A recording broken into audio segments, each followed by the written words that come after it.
It's 1898, and you're taking part in excavations in Saqqara. This place, not far away from Cairo, is full of ancient tombs and pyramids. You're in your Indiana Jones mood and hope to find something really phenomenal to become famous. Gold, manuscripts, treasure maps, mummies of famous pharaohs. Wait, a wooden bird? You're really disappointed as it looks like a regular toy. An old one, but still. Little do you know that years later, someone would propose that your bird was actually an ancient monoplane. So the artifact, nicknamed the Saqqara bird, is made of a sycamore tree. The birdie has a wingspan of just 7 inches and weighs around 40 grams. A perfect original souvenir from Egypt, I would say. It's over 2,000 years old and looks pretty plain, without any carvings of feathers or other intricate ornaments. It has a beak and eyes though, which makes our find look like a hawk, the emblem of the deity Horus. Its tail is rather unusual as it's squared, looks weirdly upright, and it seems like the sunken part of it was the place for a now missing piece. Humans love solving a good mystery, so there have been several attempts to explain the use of the birdie. First, quite simply, is that it was a ceremonial object. The second idea is that it was a toy for a child from some well-off family. It could have been some sort of boomerang, which was a popular concept in ancient Egypt. Then there was a theory that the bird had been used as a weather vane. But this one has been debunked as the figure doesn't have any holes or markings, except for the one made at the museum in Cairo to fix the exhibit on a stick. So there was no way to hang it in the past.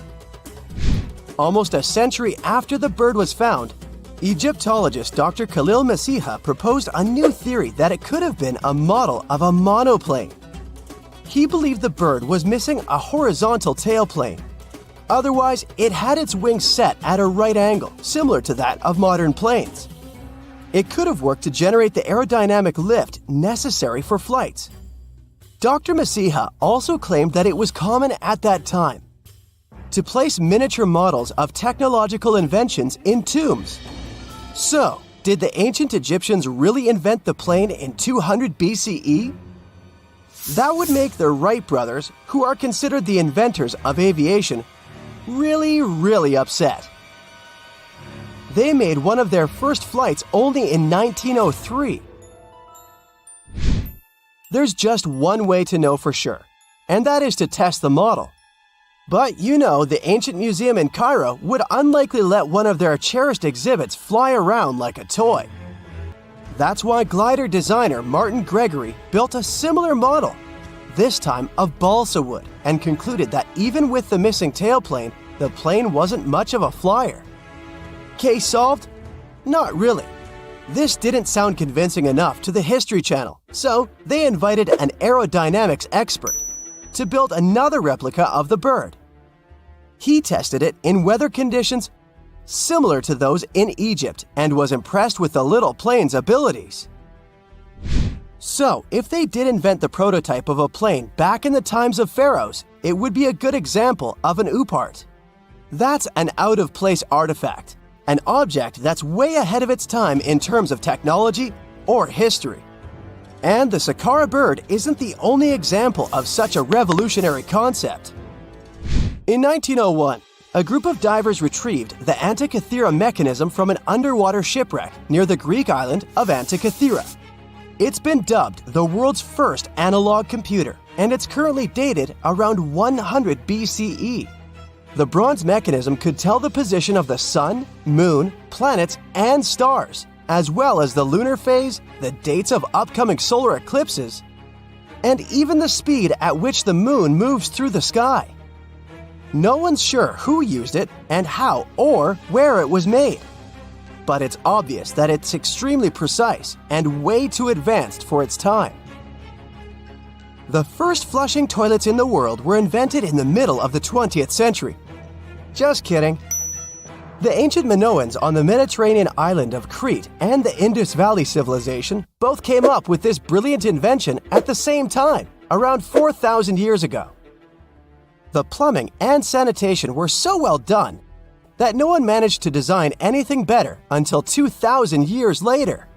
One ancient Minoan lavatory was discovered at the Palace of Knossos. It looks like it had a wooden seat set over a tunnel that directed water from a rooftop reservoir to an underground sewer. Other varieties got water from jugs. Only the super rich people could afford all this glory. So if you wanted to shop for real estate back then, the flushing toilet would be a telltale sign you were in the rich neighborhood. Automated doors became a cool, seemingly new invention back in 1931. But the technology behind them is actually much older. Think the 1st century CE old. Mathematician and engineer Heron of Alexandria came up with a hydraulic system to open and close temple doors. To bring it into action, you need to light a fire to produce heat. There was a brass pot under the fire, half filled with water. The inventor connected the brass pot to containers that acted as weights. When the fire was burning, the water moved into the containers. They went down and pulled the ropes. It was nothing like a supermarket door that opens in front of you before you even have time to think. Heron's door took hours to open, and there was no way to stop the process. That's why they only opened the doors once a day before people entered the temple, to add some mysticism at the temple during ceremonies. Spooky. Looks like the first ever battery was invented in Baghdad around 2,000 years ago. A German archaeologist found this oval-shaped clay jar in 1938. Scientists are still not sure what purpose it served and who exactly invented it. There is a theory that it was used for electroplating objects with precious metals. When they filled it with a weak acid like vinegar, the battery produced around 1 volt of electricity. Another theory says it was a vessel for sacred scrolls. Would you like to buy contact lenses designed by Leonardo da Vinci himself? In 1508, he invented a glass lens with a funnel on one side. You were supposed to wear it with water inside to improve your vision. Sounds a bit uncomfortable, doesn't it? So, around a century later, French scientist René Descartes decided to improve the idea and make the cornea contact the future lenses. Contacts because they contact your eyes, get it? The glass tube with liquid did help improve vision, but blinking was sadly impossible. 2.5 centuries later, new technologies in the glass industry let scientists design contacts that would fit in the eye and even let the wearer blink. Thanks, guys! Still, those lenses were made of heavy blown glass and didn't let the eye breathe. About 50 years later, contacts became plastic, lightweight, unbreakable, and scratch-resistant, but still covering the entire eye. And then, in 1948, an English optical technician accidentally sanded down a plastic lens and figured out they'd still be in place even if they covered only the cornea. Imagine you're living in 19th century London and need to send a message to New York. It would have taken about 10 days to get there by ship. So when delivery time went from days to hours in 1858, it was a true sensation. The first message was sent by Queen Victoria herself. It was all made possible thanks to the transatlantic telegraph cable, running under the ocean. Sadly, the new cool invention only lasted a few weeks. It took years to bring it back to life. You know, scientists make discoveries that change the world, but even they can face mysteries. Here are 10 things that have baffled scientists. Imagine that you constantly hear a low-frequency hum, and no one can trace its source. Roughly 4% of the world's population hears the hum. It's a geography-free sound. I mean, people all around the world hear it, so the name varies from Tao's hum to Auckland hum, depending on the region where it gets generated. The sound is just on the threshold of human hearing. People hear it less when they're outside, and it gets louder indoors, especially at night. What's even scarier is that you cannot unhear it once you've heard it. Some folks say it started in London around the time of Charles Dickens, who wrote A Christmas Carol, and the low-frequency sound actually comes from the humbug. Or not. Actually, the earliest cases were recorded in Bristol, UK, dating back to the mid-1970s. Scientists have various theories about where the hum comes from and why only some people can hear it, yet they don't have a clear answer. It could occur when ocean waves move along the ocean floor. They shake the Earth when they collide with continental shelves. Or this might be happening because of volcanic eruptions and earthquakes. Oh, and how about ultra-low frequency radio signals used to communicate with submarines or even 5G? Upsweep is another type of unidentified sound. It was discovered in 1991 in the Pacific Ocean. The sound is high enough to be recorded throughout the ocean. Scientists theorize that the sound could be related to underwater volcanic activity. Interestingly, the volume of the sound has been diminishing compared to its volume when it was first discovered, yet it still can be detected. Plus, it's seasonal. It reaches its highest volume in spring and fall. Is it related to seasonal changes? No one really knows for sure. The next mysterious thing is a cone-shaped monument found in the Sea of Galilee in Israel. This monument was discovered accidentally by sonar scanning in 2003, but the findings were published only in 2013. The monument weighs 60,000 tons. It was once submerged by rising waters. Archaeologists say the monument is enigmatic because they can't figure out where it's from. They don't know what it's connected to or its function. So this big and unusual thing remains a mystery. Now let's move to Göbekli Tepe, Turkey. This place offers you one of the most archaeologically significant sites in the world. Why is it important? Well, it has massive carved stones about 11,000 years old. To put it in perspective, they're 6,000 years older than Stonehenge. Ancient people placed these stones before they began farming or crafting metal tools or pottery. So the existence of this place goes against the chronology of civilization we're familiar with, where people farmed first and built second. Apparently, it wasn't like that. In any case, a good question is, what was the purpose of this site? Was it built to worship some spirits? Yep, archaeologists believe it might be the world's oldest temple. Okay, say this with me. Paleodictyon noticeum. Yeah, I know it sounds like a chemical formula. This is a living fossil found deep down on the ocean floor.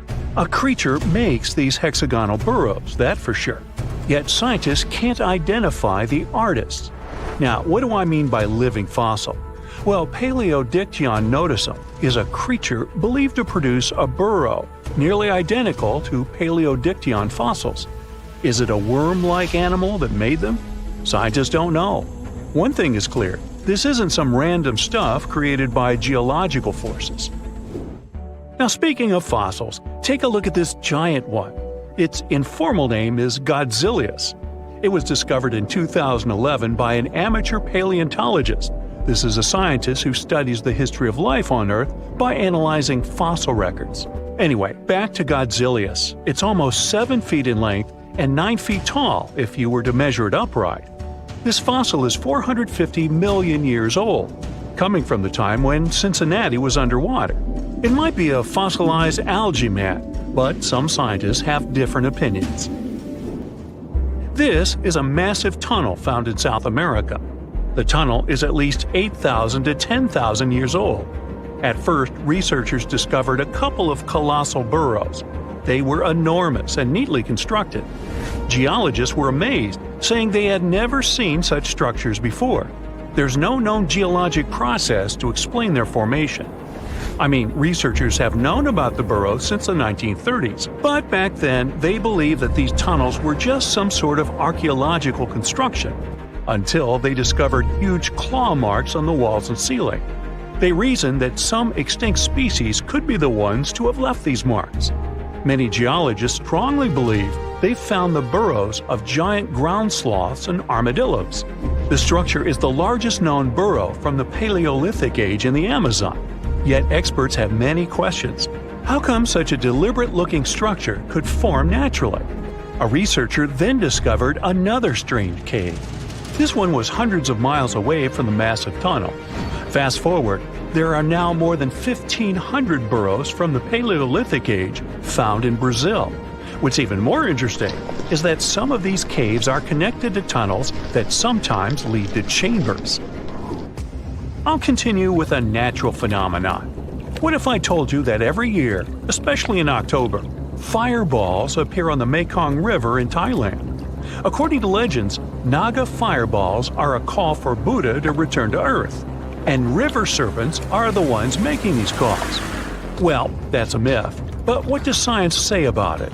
Is it related to a flammable gas? There are no clear answers yet. These fireballs appear to rise from the water. They can go as high as almost 990 feet. They're like fireworks, disappearing rapidly. They typically glow with a reddish or orange color.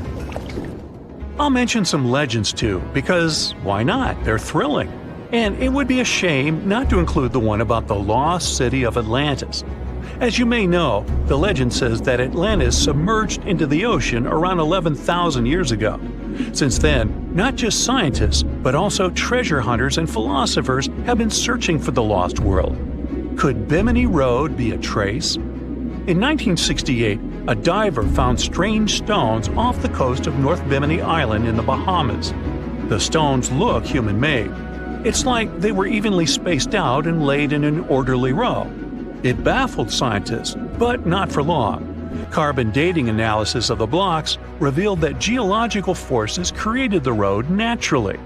There weren't any tool marks or signs indicating that the blocks had been stacked or something. The research is continuing, but yeah, scientists generally believe that the rocks were created by erosion. Well, I guess the time of Atlantis hasn't come yet. Okay, picture this. You're wandering on the beach, and you see dozens of octopuses walking past.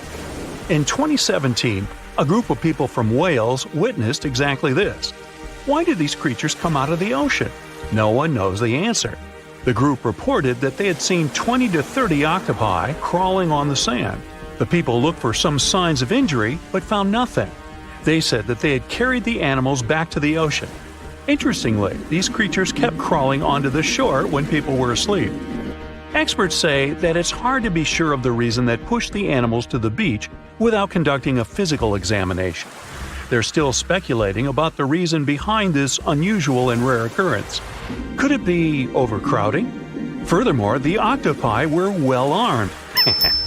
A separate study points out that the more fishers hunt large animals that feed on octopuses, the more the octopus population grows.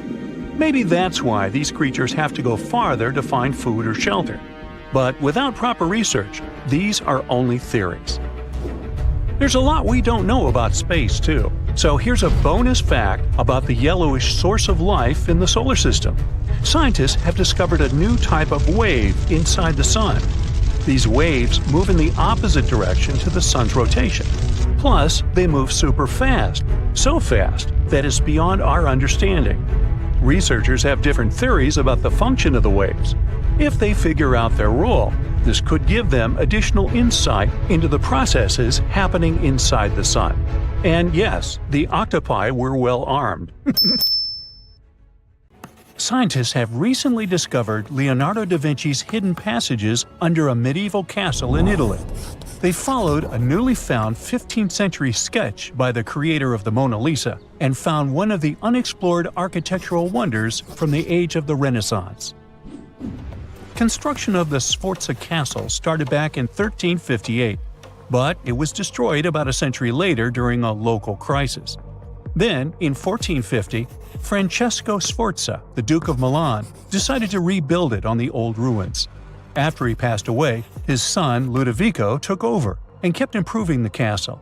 He brought in some of the best artists of the time, including Leonardo da Vinci, to decorate its walls. We can still see Leonardo's frescoes today in the Room of Wooden Boards. While he was working at the castle, da Vinci also recorded some historical underground passages hidden beneath the outer wall.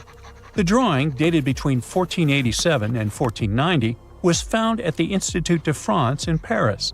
The sketch is highly precise, and it proves that Leonardo was really interested in fortification design and was great at documenting existing structures.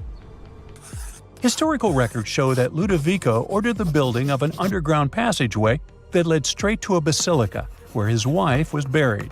Ludovico married Beatrice in 1491, and they had a happy but tragically short marriage, as Beatrice passed away while giving birth in 1497. The Duke locked himself away for weeks, grew a beard, and wore only black clothes while he was mourning his beloved wife. The secret tunnel may have stretched over a half a mile and would let Ludovico visit her grave in private. It could have served as an escape route if the castle was ever under siege. The existence of the tunnels remained one of the mysteries of the Renaissance for years, as no one knew for sure they were there. But now, scientists finally uncovered the secret history. They used a combination of ground-penetrating radar and laser scanning to build up an accurate 3D model of all the structures under the castle. They found the tunnels Da Vinci alluded to in his drawings, and it looks like they may have only been a small part of a whole system of historical underground passages. The goal is to create a complete digital twin of the castle that will not only show all the preserved constructions, but also the ancient ones that are no longer visible. They also plan to add augmented reality to the virtual paths to let visitors discover Leonardo da Vinci's hidden passages. Now, we don't know if the genius actually took part in constructing the hidden passages that scientists recently discovered, but we do know about some other Leonardo da Vinci inventions. He created the first satellite-like map in 1502, long before photography or satellites were even a concept. A famous figure in Italy, Cesare Borgia, invited Leonardo to a small town called Imola, near Bologna, to create a highly detailed map for him. Back then, maps were not very precise, as no one had figured out how to show exact distances on a smaller scale. Instead, people spent a lot of time decorating them with dragons, roses, fancy castles, mountain ranges, flowers, and other artistic details. These maps look more like beautiful paintings meant to be displayed, rather than practical tools for navigation. But Cesare Borgia wanted something truly functional, and Leonardo managed to create something revolutionary in the field of cartography. If you compare satellite images of Imola today with Leonardo's map, the similarities are striking. He captured every alley, curve of the streets, roadways, and even the exact sizes of the buildings. And he did it all by hand, using just a pencil, ruler, compass, and several of his own clever inventions. To gather all the necessary data, the genius walked through the streets for weeks using a large wheel that spun as he moved, recording the distance with a cable. Using the magnetic compass, he determined precise directions. He also developed a tool called the bussola, which measured angles inside a circle. With this, he could track the exact turns of each street and the size of the intersections. He figured out the distances between houses and major roads. Then, back at home, he used his notes and calculations to draw the map to scale with incredible precision. In his work, Da Vinci also used a technique developed by Florentine humanist Leon Battista Alberti. He created a mapping method where you could place an entire city inside a circle using polar coordinates. At the center of the city, 8 straight lines met, representing the main directions of a compass. Leonardo used this system to divide the town into 8 sections. He didn't overlook even the smallest buildings, which made his map one of the most advanced of its time. The Italian genius had a big dream to build a machine that could let people fly. He studied how birds, bats, and kites moved through the air and designed a special flying machine. He believed that if he could copy their movements, humans might be able to soar like them. Da Vinci's design looked a lot like a bat, with 2 large pointed wings that stretched over 33 feet wide. He planned to build the frame from lightweight pine wood and cover it with raw silk to make it strong but not too heavy. The person flying it would lie on their stomach on a wooden board in the center. To make the wings flap, the pilot had to pedal a crank with their feet, which was connected to a system of rods and pulleys. There was also a hand crank for extra power and even a headpiece to help steer. As the person moved their hands and feet, the wings would flap and twist, just like a bird's. But there was one big problem. Humans aren't strong enough to make the machine lift off the ground. Even though it might have worked once in the air, there was no way for a person to get it flying on their own. Leonardo probably realized this, but his amazing idea still inspired flying machines that came centuries later. Da Vinci was way ahead of his time with many of his inventions, but his idea for a humanoid robot was especially futuristic. He was working under the patronage of the Sforza family, the one that had those ancient tunnels of Italy built. The genius designed a mechanical knight that could move its arms, turn its neck, and even open and close its mouth. Da Vinci had good knowledge of anatomy and the mechanics of body movements that helped him. His unusual creation used an external system of cables. A hand crank set it in motion, and there was also an internal gear-driven mechanism.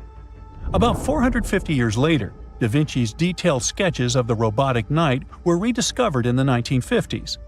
Several researchers tried to recreate the robot from those sketches. In 2002, a roboticist who developed systems for NASA and Lockheed Martin took inspiration from the old notes and built a functioning model of Da Vinci's robotic knight. Another design Leonardo created for Duke Sforza was a special kind of bridge that could be taken apart and carried easily. It was made for defense forces who needed to cross rivers or moats while traveling. This bridge would swing across the water and land on the other side. It had wheels and used a rope and pulley system, so it could be set up quickly and packed away just as fast. To keep it steady, it even had a special weight to help balance it. Leonardo wrote in his notes that the bridge was light yet strong, and he designed several bridges like this for the Duke. One of his other designs was a bridge that could be built very quickly, and the defense forces would move across multiple rivers. As scientists continue to study Leonardo da Vinci's hidden passages, they reveal new chapters in human history. Who knows what other unexplored architectural structures they will find? They found the tomb of a royal doctor who lived over 4,000 years ago, a man who held pharaohs' lives in his hands. This man knew secrets that only deities and kings were allowed to hear.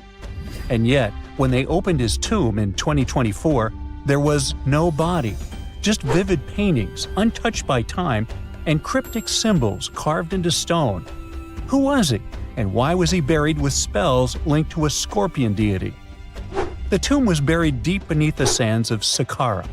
The doctor's name was Tete-Nebe-Fu. He lived around 4,100 years ago, during one of Egypt's most mysterious turning points, right at the edge of glory and collapse. These were the final days of Egypt's Old Kingdom. The sun still glinted off freshly built pyramids, but the shadows were already creeping in. The pharaoh, Pepi II, had ruled longer than anyone before him, 90 years. But by the end of his reign, the country was cracking. The power was slipping, the regional leaders were rising, and the Nile floods grew unpredictable. In this shaky period, the mysterious doctor thrived. His tomb was discovered by a Swiss-French archaeological team in the shadows of old pyramids. The weirdest part was that when they uncovered his burial chamber, they found no body, no golden treasures either. Unfortunately, the tomb had been robbed long ago. But what remained was something even more fascinating: the words and images left on the walls. The paintings are still vibrant, bright colors that somehow survived all those years underground. The walls show jars, containers, strange abstract patterns, and geometric shapes. And then there are hieroglyphs, lines and lines of sacred script carved with precision, like someone had poured their soul into every curve. These inscriptions revealed who Tete-Nebe-Fu truly was. Turns out, he wasn't just any doctor. He was the conjurer of Serket. Now, Serket was the female deity of scorpions, sacred and terrifying. Egyptians believed she could stop venom, heal bites, and protect the living from toxic elements. The title, Conjurer of Serket, meant Tete-Nebe-Fu was a specialist in treating dangerous stings and bites. And if he got an entire tomb for himself, he may have been Egypt's top expert in those things, a man who healed with both medicine and magic. But that wasn't all. He also held the title Director of Medicinal Plants, a title seen only once before in all of ancient Egypt. That means he knew the healing power of herbs, roots, and oils like no one else. Now, you might wonder, what plants in a huge land of sand? But in reality, ancient Egyptians used herbal medicine that would hold up in some labs today. They created pills, ointments, and inhalers. Most often they chose some active ingredient, a flavor to make it easier to take, and something to deliver it into the body. Sound familiar? And yeah, they didn't have many traditional plants, so some of these ingredients were bizarre by our standards, like using crocodile dung and acacia mixed with honey. They even had formulas for anti-wrinkle creams. And apparently, our mysterious healer was also chief dentist. This title is almost never seen in ancient records. Evidence of Egyptian dentists is incredibly rare. Turns out, our ancient genius didn't just fight stings and study plants. He was also trusted with teeth and jaws, which were actually a huge problem in ancient Egypt. These people may have built wonders, but their teeth paid the price. Ancient Egyptians constantly caught grains of sand in their mouths. They often ate grit-filled bread and raw vegetables, which wore down enamel and caused a horrible condition called attrition. This led to tons of problems, including tooth loss. They had to improvise back in the day. For example, crafting the world's oldest known toothpaste from crushed rock, mint, and pepper, which ironically only made things worse for the gums. Or a toothpaste from things like eggshells, pumice, and natron, a salty mineral used for cleaning. They were also inventing mouthwashes from celery, bran, and herbs to ease the problem. Some mummies were even found with crude metal braces and gold wires attaching missing teeth. Though we're not sure if these were for the living, or was it just a nice little addition added as an afterlife gift. So, Teti Nebi Fu specialized in all these fields. 3 rare titles for one man. Now, back in the day, he must have been admired as incredibly knowledgeable. In a world without modern science, he would have been like a sorcerer who knows how some leaf or bark could save a life. That's why archaeologists believe Teti Nebi Fu wasn't just any doctor. He was, most likely, the royal physician, the one who treated the pharaoh himself. We don't know for sure which king he served. Maybe it was Pepi II, and who knows, maybe that's why the guy lived so long. But if that was the case, Teti Nebi Fu may have lived through the final moments of the Old Kingdom, watching the Golden Age crumble from inside the palace walls. And then he was buried, the body was looted, or perhaps just lost to time. But the team says they're still studying the tomb, still uncovering the traces of this incredible man. Overall, ancient Egyptians were practicing medicine on a crazy advanced level. Some practices feel familiar even today. They had hospitals, specialists, surgeries, and many more things, even medical schools. Both men and women were allowed to be doctors. They healed with various methods and practiced surgery with actual tools, scalpels, forceps, even sutures. Some doctors treated only the eyes, others the teeth, the stomach, or even what they called the hidden diseases. They knew how to clean and dress wounds, could set broken bones using splints made of wood or reeds wrapped in linen, and even prevented infections. There were even proctologists. They also built the first prosthetics, like a wooden toe with leather straps that help people walk normally again. The oldest known prosthetic is 3,000 years old. Now, the most shocking part is how they actually even tried to remove tumors. A recent study looked at a 4,000 years old skull. It belonged to a man in his 30s. There were signs of past tumors, and around 3 of them, there were marks, surgical cuts made with a metal tool. That suggests someone attempted to remove or study them, maybe treatment, maybe an autopsy. There was another skull of a woman over 50 years old. It also showed similar signs, but with healed fractures from an earlier injury, which is amazing because her treatment might have actually been successful. Being a healer in this society meant something powerful. It meant being a priest, a scientist, and a magician all at once. To ancient Egyptians, medicine was a necessary art, and they treated it with as much reverence as they did their deities. That's because they believed that sickness could be both physical and spiritual. So a doctor could recite a spell while applying a salve, and a lot of their treatments worked. The reputation of doctors in ancient Egypt was so strong that leaders from other parts of the ancient world, like Persia, actually sought them out. Even Homer, the Greek poet, once said the Egyptians were the most skilled healers of all. Of course, their understanding of the human body wasn't perfect. For example, they thought the heart controlled thought and emotion. They also didn't know what the brain really did. But their approach, observe symptoms, diagnose, and treat, well, that's modern medicine. Sure, they prayed over the wound, but they also healed it, didn't they? Their most famous physician was Imhotep. That guy was a true polymath, an architect, priest, and a healer who became so revered he was later worshipped as a deity of medicine. Yep, a human who was so cool they turned him into a deity. He lived 2,000 years before Hippocrates, the so-called father of medicine.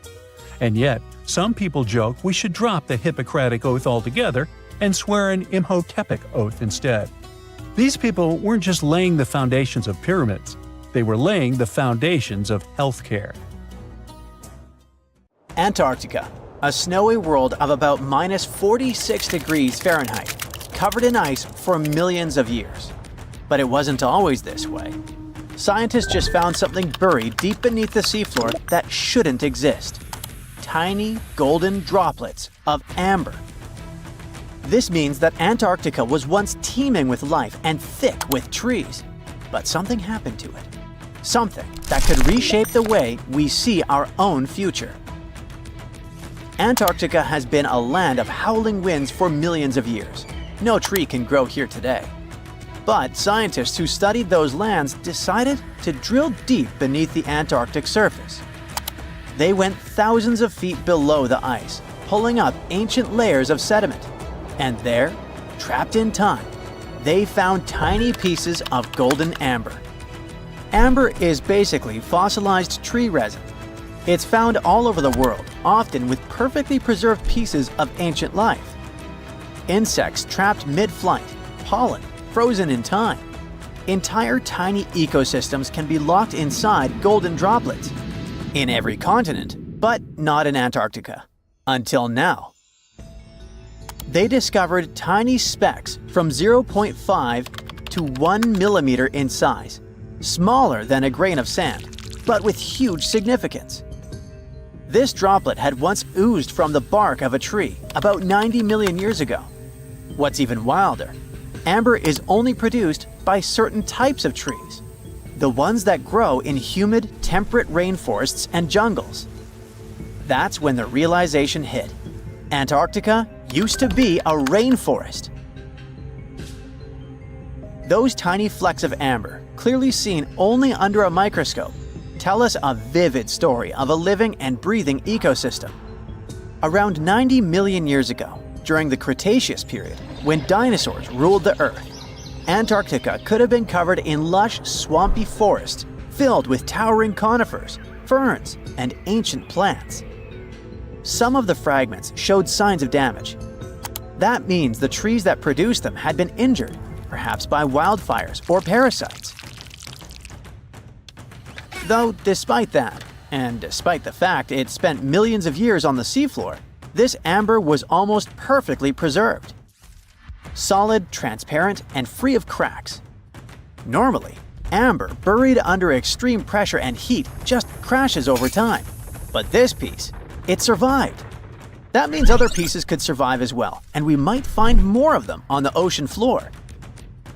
But this wasn't the first sign that Antarctica had once been a different place entirely. It started in 2017. A team of scientists drilled deep into the seabed near Pine Island Glacier on Antarctica's west coast. They pulled up sediment cores, long cylindrical samples of Earth that had been buried for millions of years. And it was insane. Inside these layers they found fossilized roots, pollen, spores, traces of an ancient forest that had once thrived here. And that's exactly what they'd been studying ever since then. In order not to damage anything, they had to spend years of hard work, breaking down the sediment into thousands of tiny pieces and scanning them all under fluorescent microscopes. The same team also found another piece of the puzzle back in 2020. They found more sedimentary samples from the ocean floor that pointed to a land of dense trees, rivers, and wetlands. a world that looked more like the Pacific Northwest or New Zealand. But why was Antarctica so warm back then? Well, that's all because of the atmosphere. 90 million years ago, Earth's carbon dioxide levels were terrifyingly high. It was literally one of the warmest periods in history, with temperatures soaring even at the poles. Think about it. Antarctica had no ice caps. Instead, it could have had buzzing insects and maybe even dinosaurs wandering through its forests. But in order to learn what happened to them, the team has to find more evidence. Antarctica really is a place full of mysteries. It's hard to study because it's covered in snow and ice so much that we don't even know its true shape and size. Some parts of the ice sheet are over 3 miles thick, half the depth of the Mariana Trench, the deepest trench on Earth. Luckily, snow has a great quality. It can freeze things in time perfectly. Layer by layer, year after year, it buries nature's past like a time capsule. Luckily, snow has a great quality. It can freeze things in time perfectly. Layer by layer, year after year, it buries nature's past like a time capsule. At first, fresh snow is soft and shifts easily in the wind, full of air. But as more snow piles on top, it compresses, squeezing out the air pockets and hardening into dense ice. This freezing pressure locks everything inside. It traps ancient plants, animals, and even entire landscapes. And they literally get frozen in time, because the extreme cold slows down decay. It stops bacteria growth, preventing rot, and keeping things almost perfectly intact for thousands, sometimes even millions of years. That's exactly what's going on in Antarctica. Scientists have to literally scan it all the way down this snow in order to find what this place looked like millions of years ago.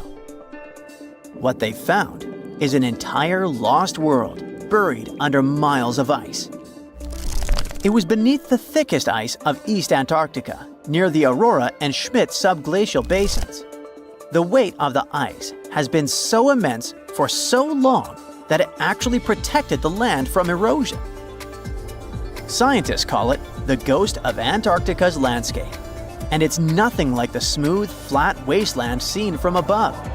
They found rivers that once flowed freely, now frozen in place, valleys carved by water, even 3 massive, sharply peaked hills. But what are they? To understand that, we need to go even further back in time, to the era when Antarctica was still part of a lost supercontinent.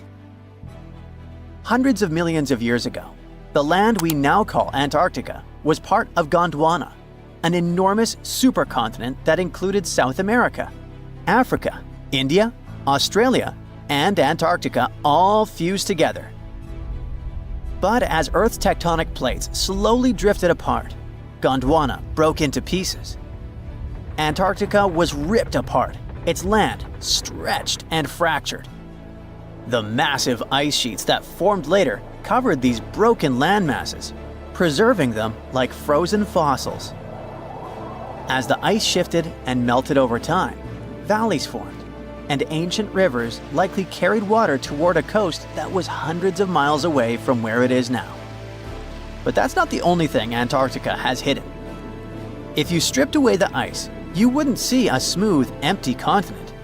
You'd see a super dramatic landscape, towering mountains, deep valleys, even fiery volcanoes.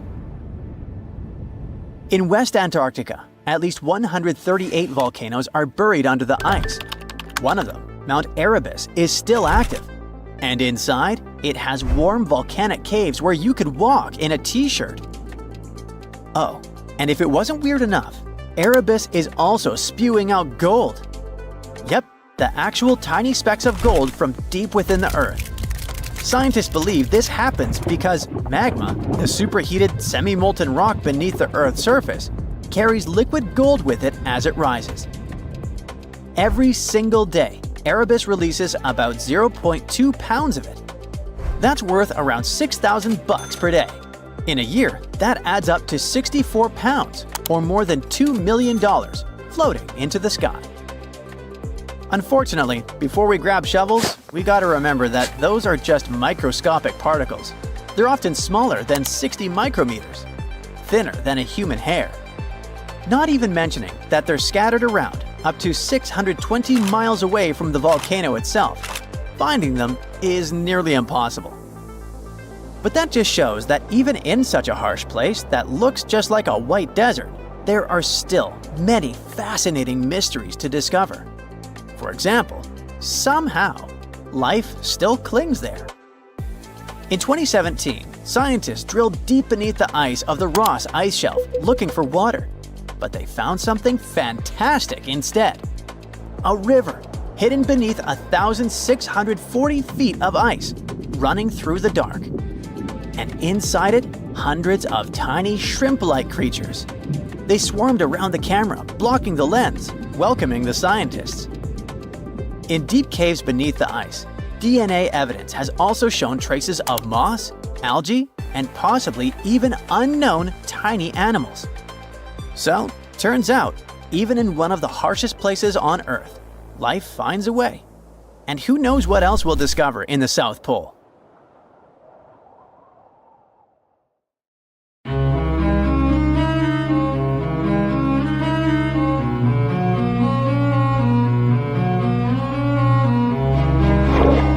Question for you. Do you think Atlantis could be real? It remains as one of history's greatest mysteries. The legend began with Plato, all the way back in ancient Greece. The tale of a civilization that formed and prospered before our own. Atlantis was supposedly a highly technological society, much like the Mayans. But, as the legend says, due to the people's greed, they were punished by a flood that destroyed and submerged their cities. Different theories try to guess Atlantis' location. Some say it was in the Mediterranean Sea. Some say it's beneath the Bermuda Triangle. But, as science has shown us, Atlantis may be only an allegory for humankind. Today, you'll discover several amazing underwater cities that you have never heard of. They existed indeed and are not just a myth. We're taking you on an excursion to the underwater city of Baia, which is on the coast of Italy. Known as the Las Vegas of the Roman Empire, Baia was a resort city. The Roman elite traveled there for recreation. Imagine an open-air spa. That was Baia. You can visit the submerged town by scuba diving and get close to that perfectly preserved, magnificent Roman sculpture, a true underwater wonder. You can spot the crumbled temples and buildings through glass-bottom boats. This is a moss-covered museum in Claudio's Nymphaeum.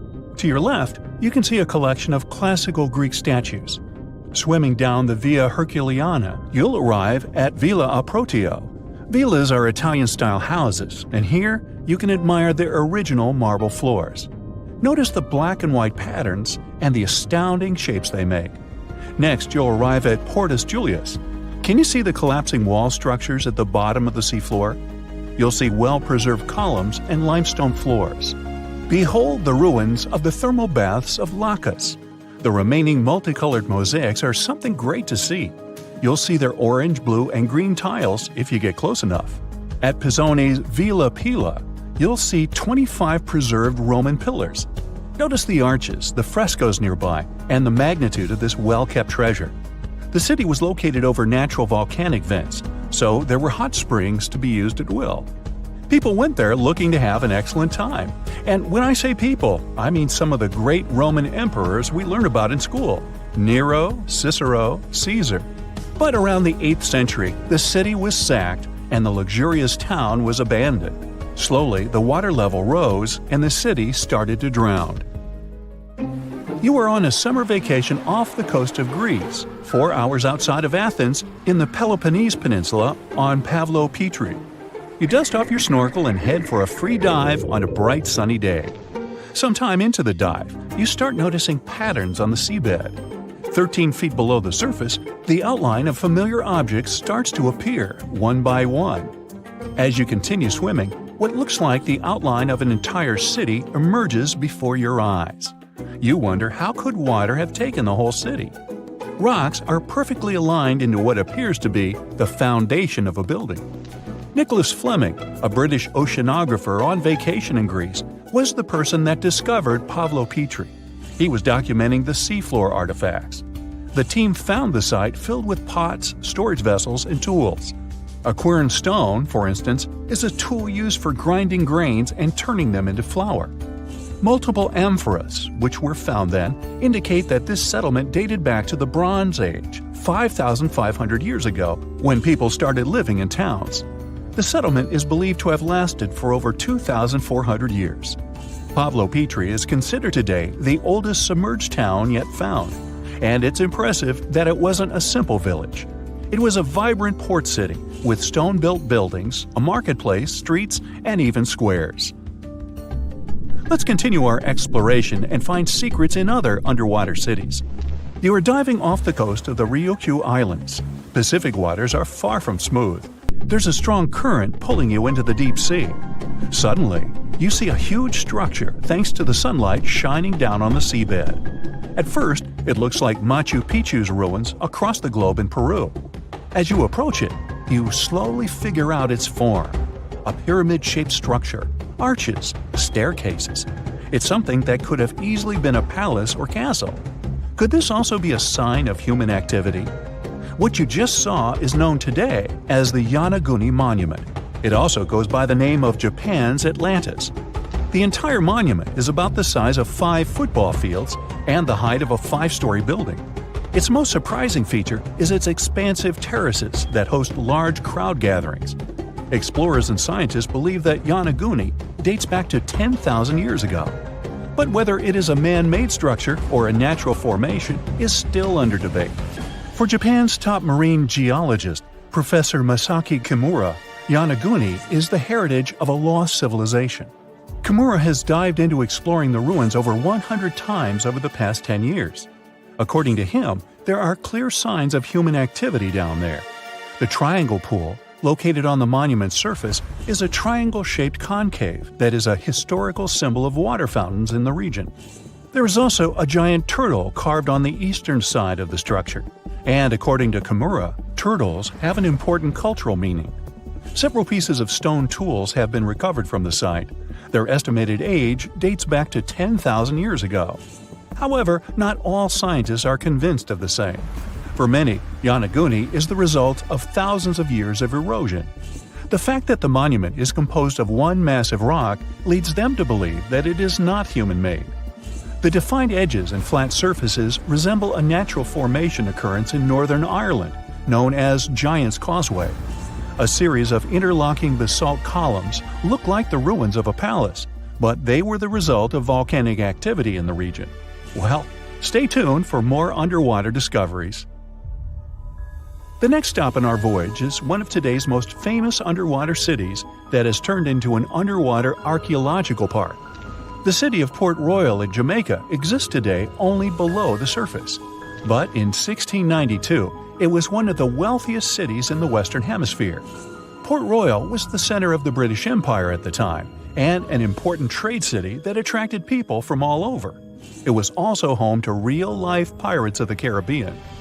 On the morning of June 7, 1692, the people of Port Royal met a different fate than they probably expected. The bars and restaurants beaming with life woke up shaking. People were taken out of bed with the power of a massive earthquake, estimated today at 7.5 on the Richter scale. One survivor says he saw the earth opening up and swallowing the town whole. What he said could be true, as the city was mainly built over sand. The ground sucked buildings, roads, and everyone above. Geysers erupted, and finally, waves as big as 10-story-high buildings hit the city.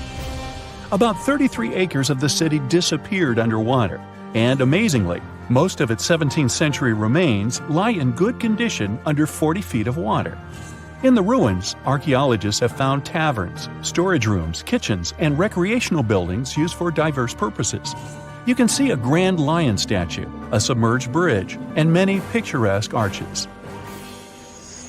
Now, do you fancy a trip to India? Just outside its coast lies another sunken marvel. A site known as the Lost City of Cambay is located on the Gulf of a similar name. It remained hidden until 2001, when the National Institute of Ocean Technology did a routine water assessment.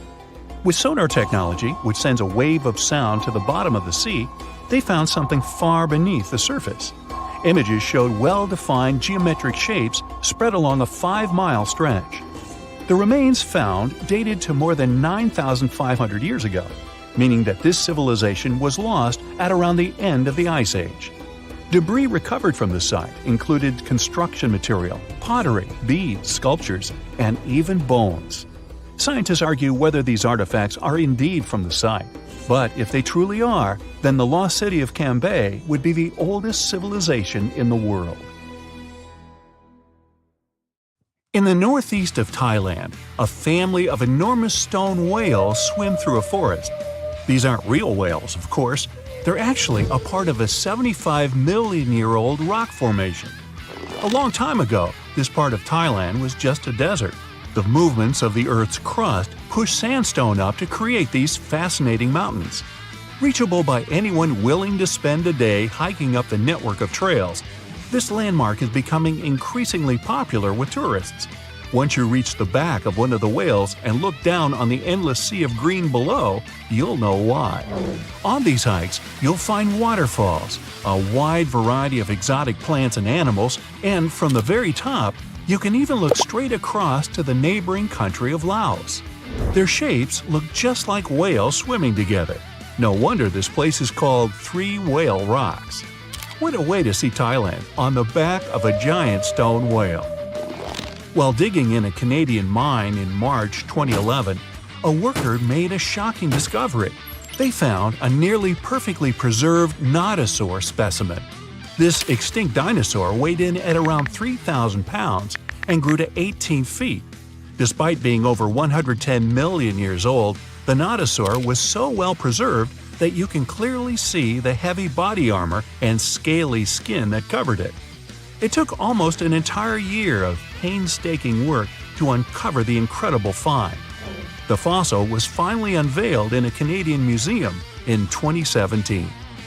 Unexpectedly, analysis of the skin showed shading that the nodosaur may have been capable of camouflage, like modern-day geckos and moths. This is in addition to the spines and scales that already make it a walking tank. Still being studied today, this nodosaur could go down as one of the most important fossils discovered in a long time. Its detail could help us to uncover even more of the mysteries of the past.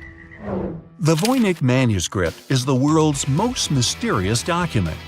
Since its discovery in 1912, the manuscript has been a complete mystery to everyone that comes across it. It is heavily illustrated with strange pictures of alien plants, unknown objects, and the zodiac symbols. But the most interesting aspect of it is the writing. The language used in the text is completely indecipherable. No one knows what it says, who wrote it, or where it was written. We don't even know if it was a real, functional language or if it was just created for this one text. The drawings of different plants are equally intriguing. Most of the plants in the manuscript are identifiable as plants, but they don't match up with any known species. A professor of applied linguistics in England claimed to have deciphered some of the characters in the book, but we haven't managed to uncover any more information about this mysterious text. If you're ever going to head down under, don't forget to pay a visit to the Mystery Craters in Queensland. Halfway between Bundaberg and Gingin is one of Australia's most baffling finds, and that's saying quite a lot for Oz. In 1971, the site belonged to a farmer growing zucchini and potatoes. As the farmer tried to expand his farm, he kept hitting large rocks in the fields while plowing. When he took a closer look at the rocks in his way, he found marine fossils and some strange craters. The farmer passed his finds on to geology professors, who set out to research the formations. When the geologists began digging around the area, they uncovered a huge layer of sandstone and ochre stain that was completely covered with craters.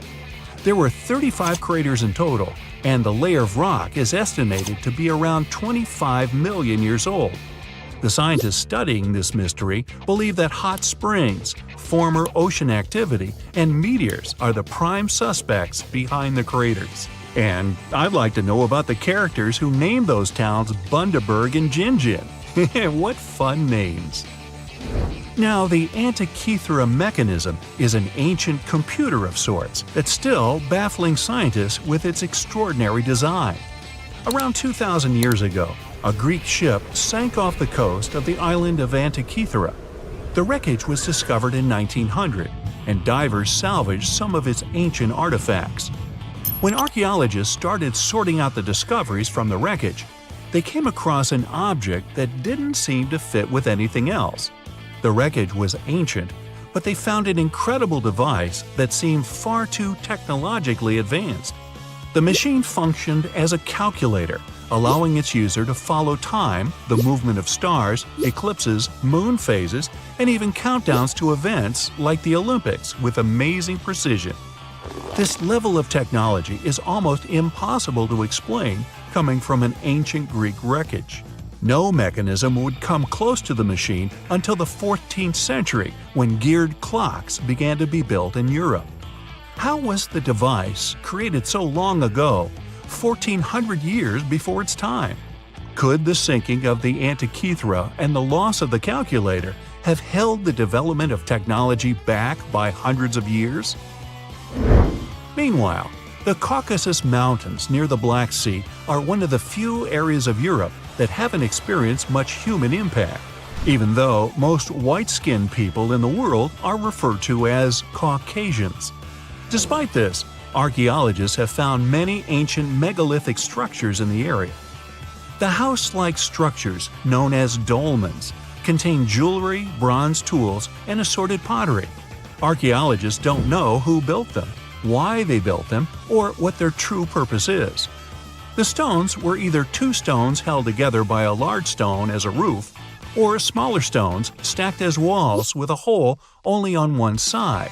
There have even been stone plugs found that to seal whatever is inside. What's even stranger about these stone formations is that they aren't just found in the Caucasus. They're found all over the planet, in Australia, South Korea, Colombia, Africa, and even France. Their purpose is unknown, so all scientists can do is speculate. The discovery of the tomb of the first emperor of China in 1974 is well documented. Who could forget the finding of 8,000 terracotta warriors protecting the entrance? Most of the statues are warriors, each with their own unique facial expressions. There are even full-size terracotta horses and chariots too, just for extra protection. What isn't well known is that some areas of the tomb haven't ever been entered yet. Archaeologists are very reluctant to open the site because the whole area is unstable. There might be something amazing inside, but no one wants to risk losing an amazing piece of history. Eventually, researchers will send tiny robots into the unopened tombs to give a better idea of what's inside. Until then, archaeologists have to wait a little bit longer for the secrets. In southern Costa Rica, people have discovered a collection of mysterious stone spheres. There are over 300 scattered around the landscape, and some are almost 7 feet across. No one knows their purpose or how they were produced. One thing we do know is the material they were made from: gabbro, a volcanic rock. Carving the stones into their perfect spherical shapes would have taken a lot of time and effort.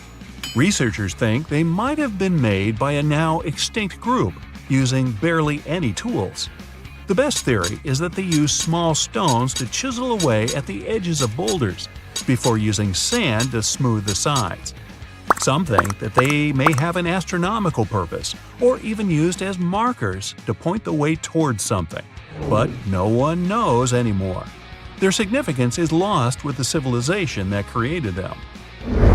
Off the southern tip of Japan, and 75 miles from Taiwan, lies the Yanaguni Formation. A local diver first noticed these formations in 1986 while searching for new dive sites to take tourists. Seeing the large steps that resembled a pyramid, he thought he discovered an underwater city.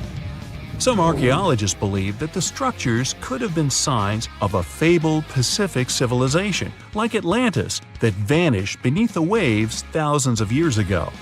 There are also reports of marks in the stone, suggesting quarry work. Some people even claim that there were faded images of humans and animals carved into the stone. None of this is backed with much evidence, though. Most experts believe that the formation is natural, and the symmetry of the rocks has been overstated.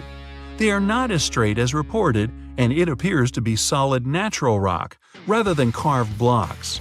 In other words, the resemblance to a sunken civilization is just a coincidence.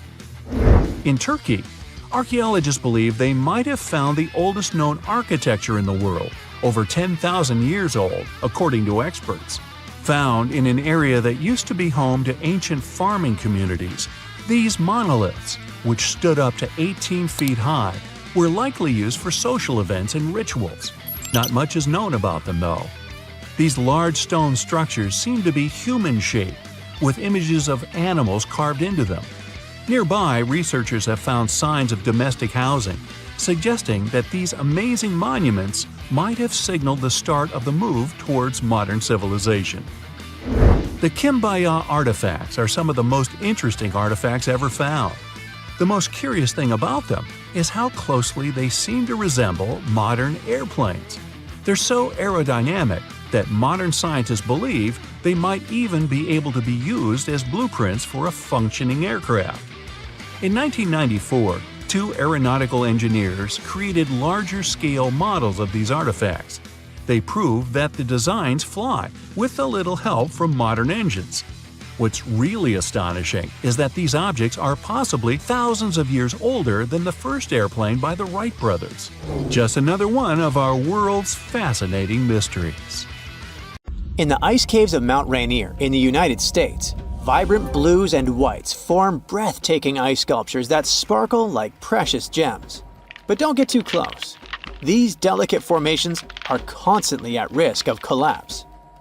As temperatures rise, ice chunks and flakes, some the size of a small car, break loose and fall from the cave ceiling.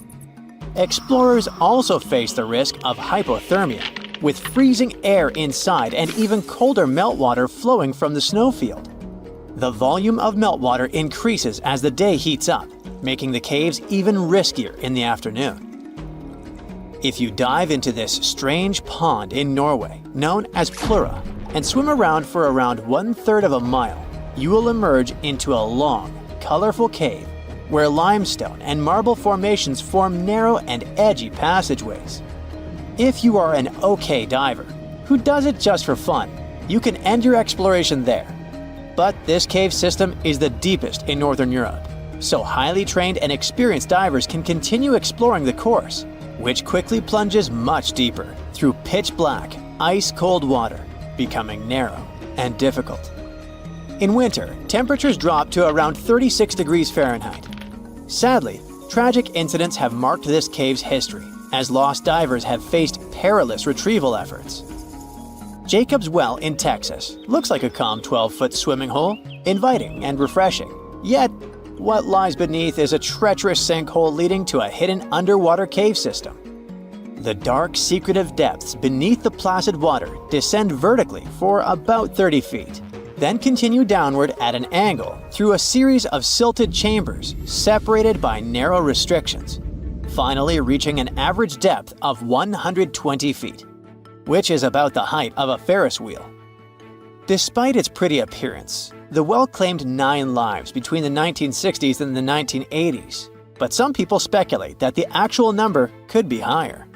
This is why these dark, secretive depths are still known as some of the most dangerous diving locations in the United States.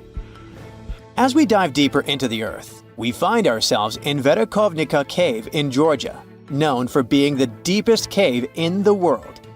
It is over 7,000 feet deep, plunging into the unknown, where there is a real risk of deadly floods from underground sources.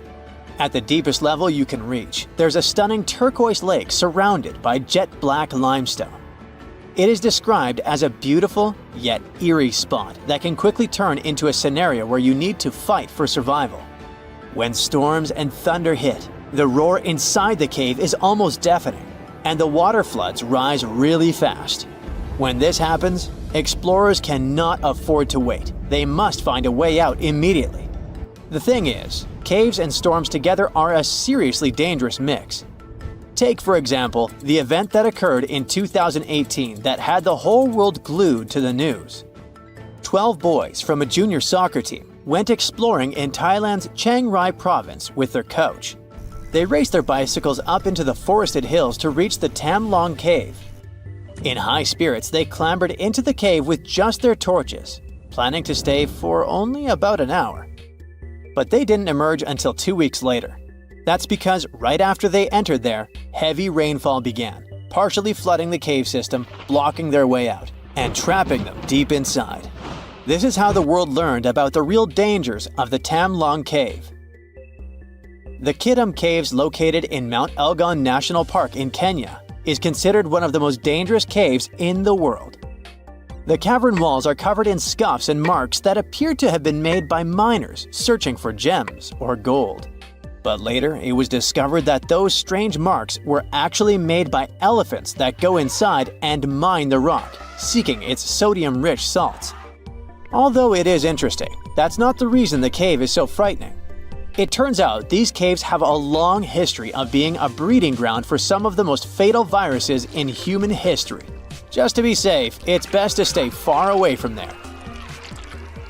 In Mexico, the Nika mine offers a jaw-dropping spectacle of gigantic crystals towering over visitors. This otherworldly landscape is more than just a visual marvel. It's also bathed in extreme heat, with temperatures rising as high as 136 degrees Fahrenheit.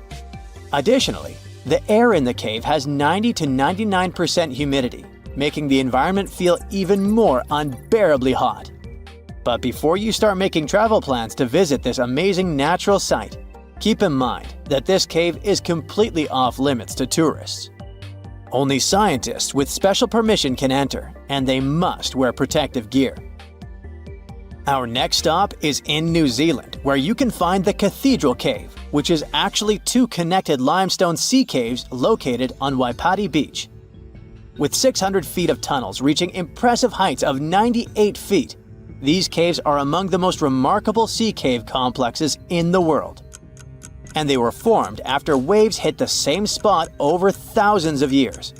The caves earned their name thanks to their acoustics, which are so good that they remind of those in a cathedral. However, you cannot test your singing skills at just any time, as it's only safe to visit during low tide. To avoid danger, visitors are only allowed when weather, sea swell, and tides are favorable. If you're not a fan of bats, you should definitely stay far away from Bracken Cave, located in Texas. During the summer, this dark hole becomes home to the largest colony of bats in the world. I'm talking about around 20 million Mexican free-tailed bats roosting there from March to October.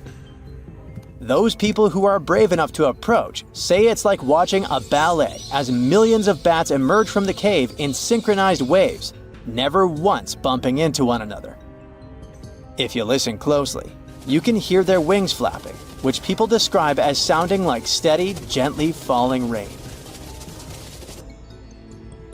Now we arrive at Cueva de los Teos, which is known for an enigma that has intrigued explorers for decades. Located in the Andean jungle of southeastern Ecuador, this cave can only be accessed through a narrow 230-foot vertical drop known as the chimney.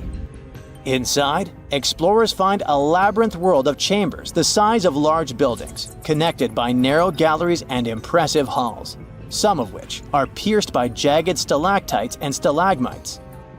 If that isn't enough to make your heart race, wait. Cueva de los Teos is rumored to contain ancient artifacts and secrets from civilizations long past. Some say it holds a metal library with golden plates engraved with a previously unknown history of humankind. Others believe that the tunnels are too perfect to be natural, suggesting they must have been created by ancient people, possibly with the help of extraterrestrial technology.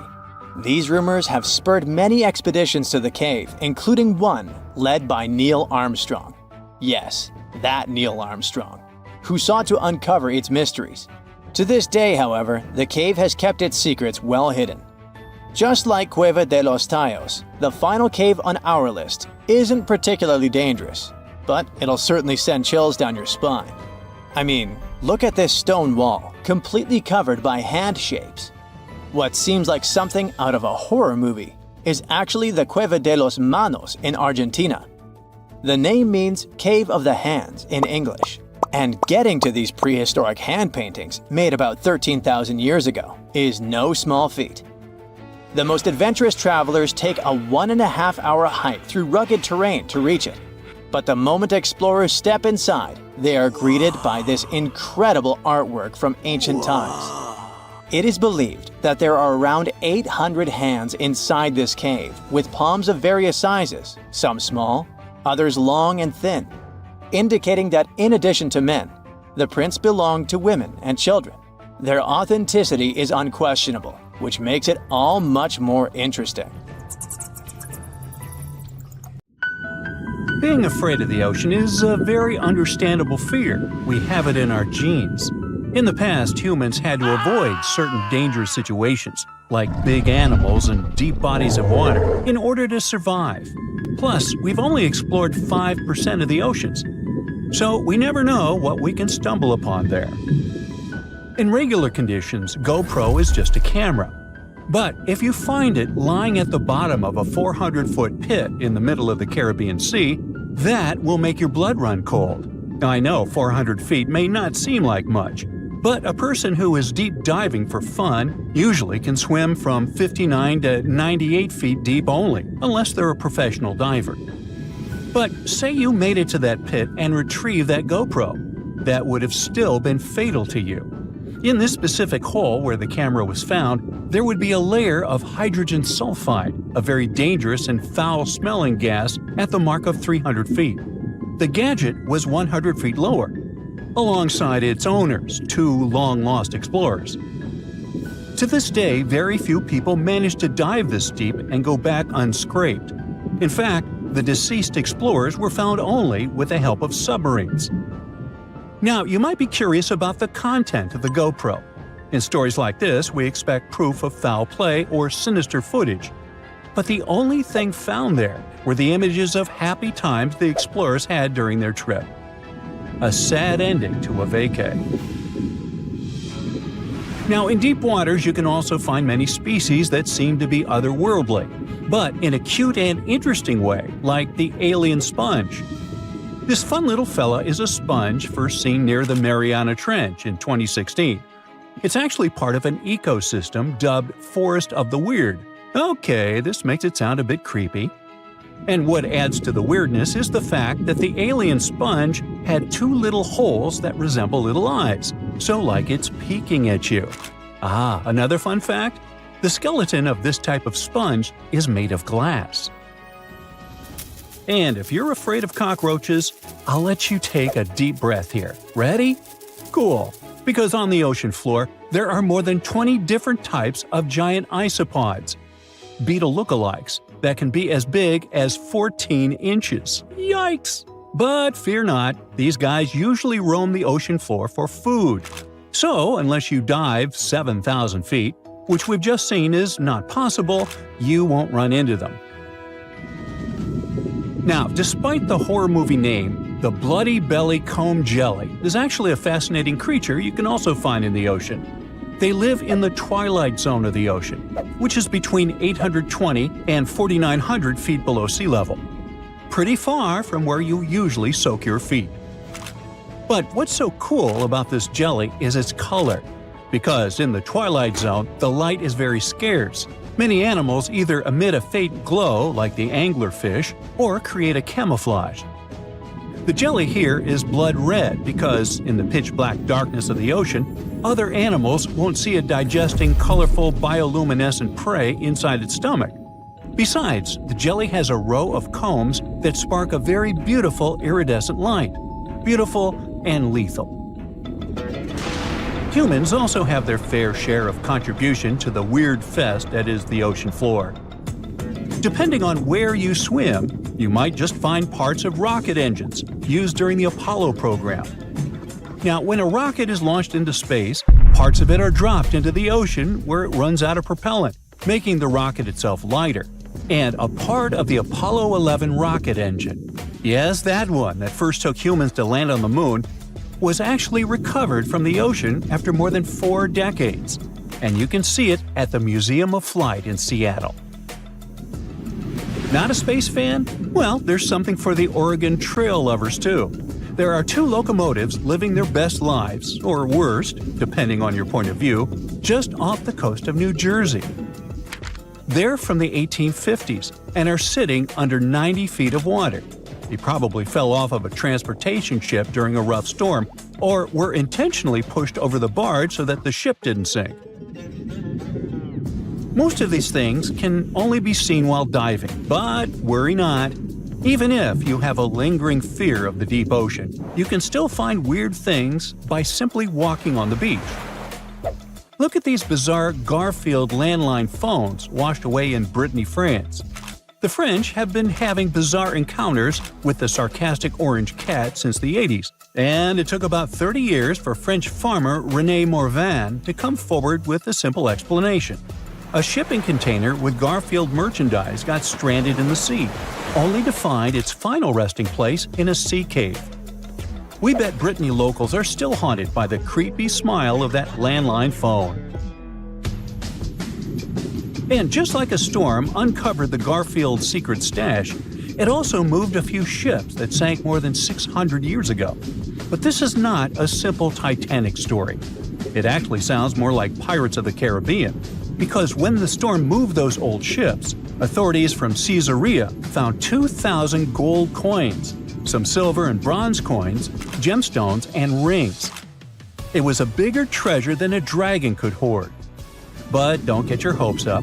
Even though most of the underwater archaeological zones in this region are open to divers, these treasures are safely tucked away in a museum. Speaking of pirates, and I was, another weird thing you can find chillin' in the ocean is the pirate city of Port Royal, Jamaica. In 1692, the city was devastated by an earthquake, followed by a tsunami. A really bad twofer. But the good news is, you can still visit it today, well, scuba diving, that is. This is actually not the only sunken city in the world.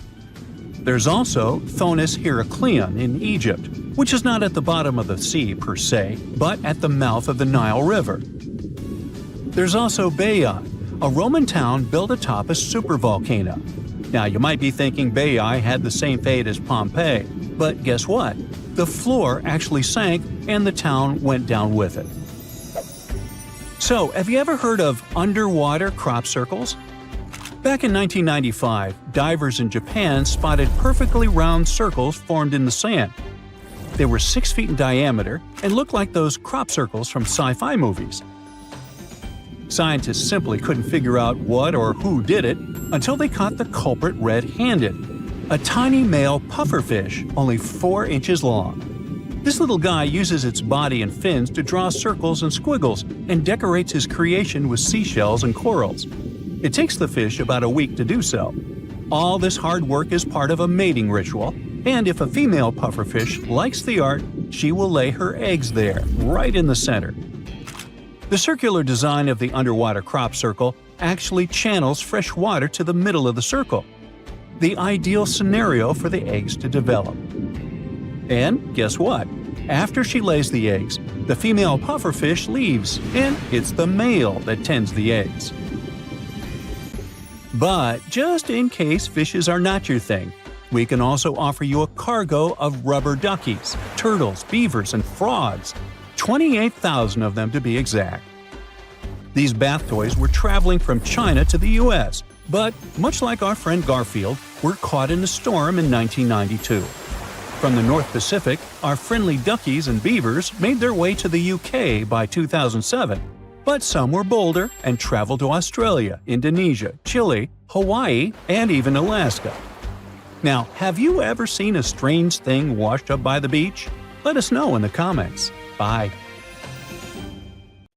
If you walk through this small stone doorway in Hierapolis, Turkey, you might never come back alive. Back in ancient times, people thought it was some sort of portal to the underworld. Romans would go in carrying perfectly healthy bulls, but after a few minutes, they would watch these animals collapse as if hit by some mysterious force. But what's even weirder is that nothing happened to people. They could walk in and out just fine. Now, recent studies might have an answer for these eerie happenings, and it all has to do with people's heights. The gate, known as Plutonium, named after Pluto, the deity of the underworld, is a stone doorway leading to a small 32-square-foot cave. But the real danger is what is going on beneath it. Hierapolis is a super active geological area, and there's a big crack under the city that constantly emits volcanic carbon dioxide, which comes up as a visible mist. During the day, the sun dissipates the gas. At night, the gas forms some kind of a carbon dioxide lake on the sheltered arena floor. At dawn, you need to get out of there before it's too late. This whole place can turn particularly life-threatening right before the sun rises, when the carbon dioxide concentration, about 15 inches above the arena floor, reaches 35%. That means birds, bulls, and even humans can suffocate and pass away in just a couple of minutes. But there is a scientific reason that explains how Romans could get out of there unharmed. The carbon dioxide concentration drops quickly with height. So animals perished while their handlers, being taller and standing up, could walk out and breathe safely. Most people can't stay inside the Begarn fort after sunset. This 16th century fort, located about 146 miles from Delhi, is known as one of the most haunted places in India. During the day, the area is bustling with visitors who can walk through the main gate of this once grand fort city and check out the ruins of temples and palaces. But they will also see this big sign at the gate that dramatically warns everybody that all access is strictly forbidden after dark. That's probably because at night, according to locals, women can be heard screaming and crying in that place, along with the sounds of bangles breaking and strange music. Others have reported seeing shadowy figures and flashing lights among the ruins, or even smelling a strange perfume floating around. Yawata no Yabushirasu is one of Japan's most restricted forests, located in Ichikawa. The forest itself is a small area, covering just a little more than 40 square yards, and it is mostly a thick patch of mosu bamboo. Its location next to a parking lot and modern buildings makes it seem less intimidating, but don't be mistaken by its appearance. Since at least the 19th century, people have said that anyone who enters this forest is bound to disappear and never be seen again. So, as soon as you arrive, a sign near the forest tells you about its history and the curse believed to be linked to it. Some rumors suggest the creepy presence of an ancient samurai lord walking around. Other legends say that the forest hides a bottomless pit filled with poisonous gas. Whether these stories are true or not, today, the area is enclosed by stone walls, and entry is still strictly prohibited. In a valley called the Dark Entry Forest in Connecticut, you will find Dudleytown, but you definitely shouldn't go inside. Not only has the land been private property since the 1920s, but it is also known as one of the spookiest places on Earth. This place was first settled in the early 1740s, and many of the original settlers were from the Dudley family. That's why it's called Dudleytown. There's a local rumor that the town's founders were descended from Edmund Dudley, an English nobleman who lost his life for treason. The legend says this curse followed the Dudley family all the way across the Atlantic to America, and their misfortune is said to be responsible for crop failures, mental problems, and several tragic incidents in the village. Again, it is all just rumors, since historians haven't found any real evidence to support these claims. Still, the pitch-black surroundings and the eerie Blair Witch Project vibe going on in that place fueled ghost stories in the 1980s. This led to many cases of vandalism in the following decade, and because of that, the landowners closed the area to the public. This old abandoned building used to be the fancy palace of King Farouk's family, who was the penultimate king of Egypt back in 1936. After his family members passed away, the palace was turned into a morgue. Locals say that today, the whole place is super creepy and off-limits. Some people have reported seeing light bulbs flicker and shadows move around, making strange noises.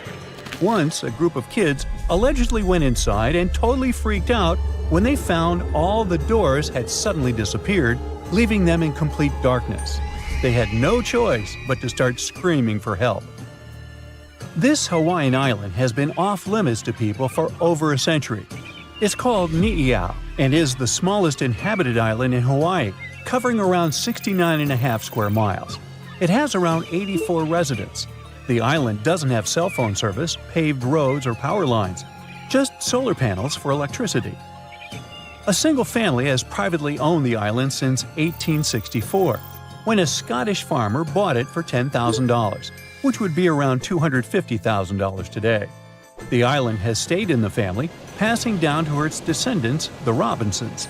They have kept it private ever since, so access is highly restricted and basically by invitation only. The Erdstall tunnels are a network of about 2,000 mysterious underground passageways mainly found in Central Europe, especially in Austria and Bavaria.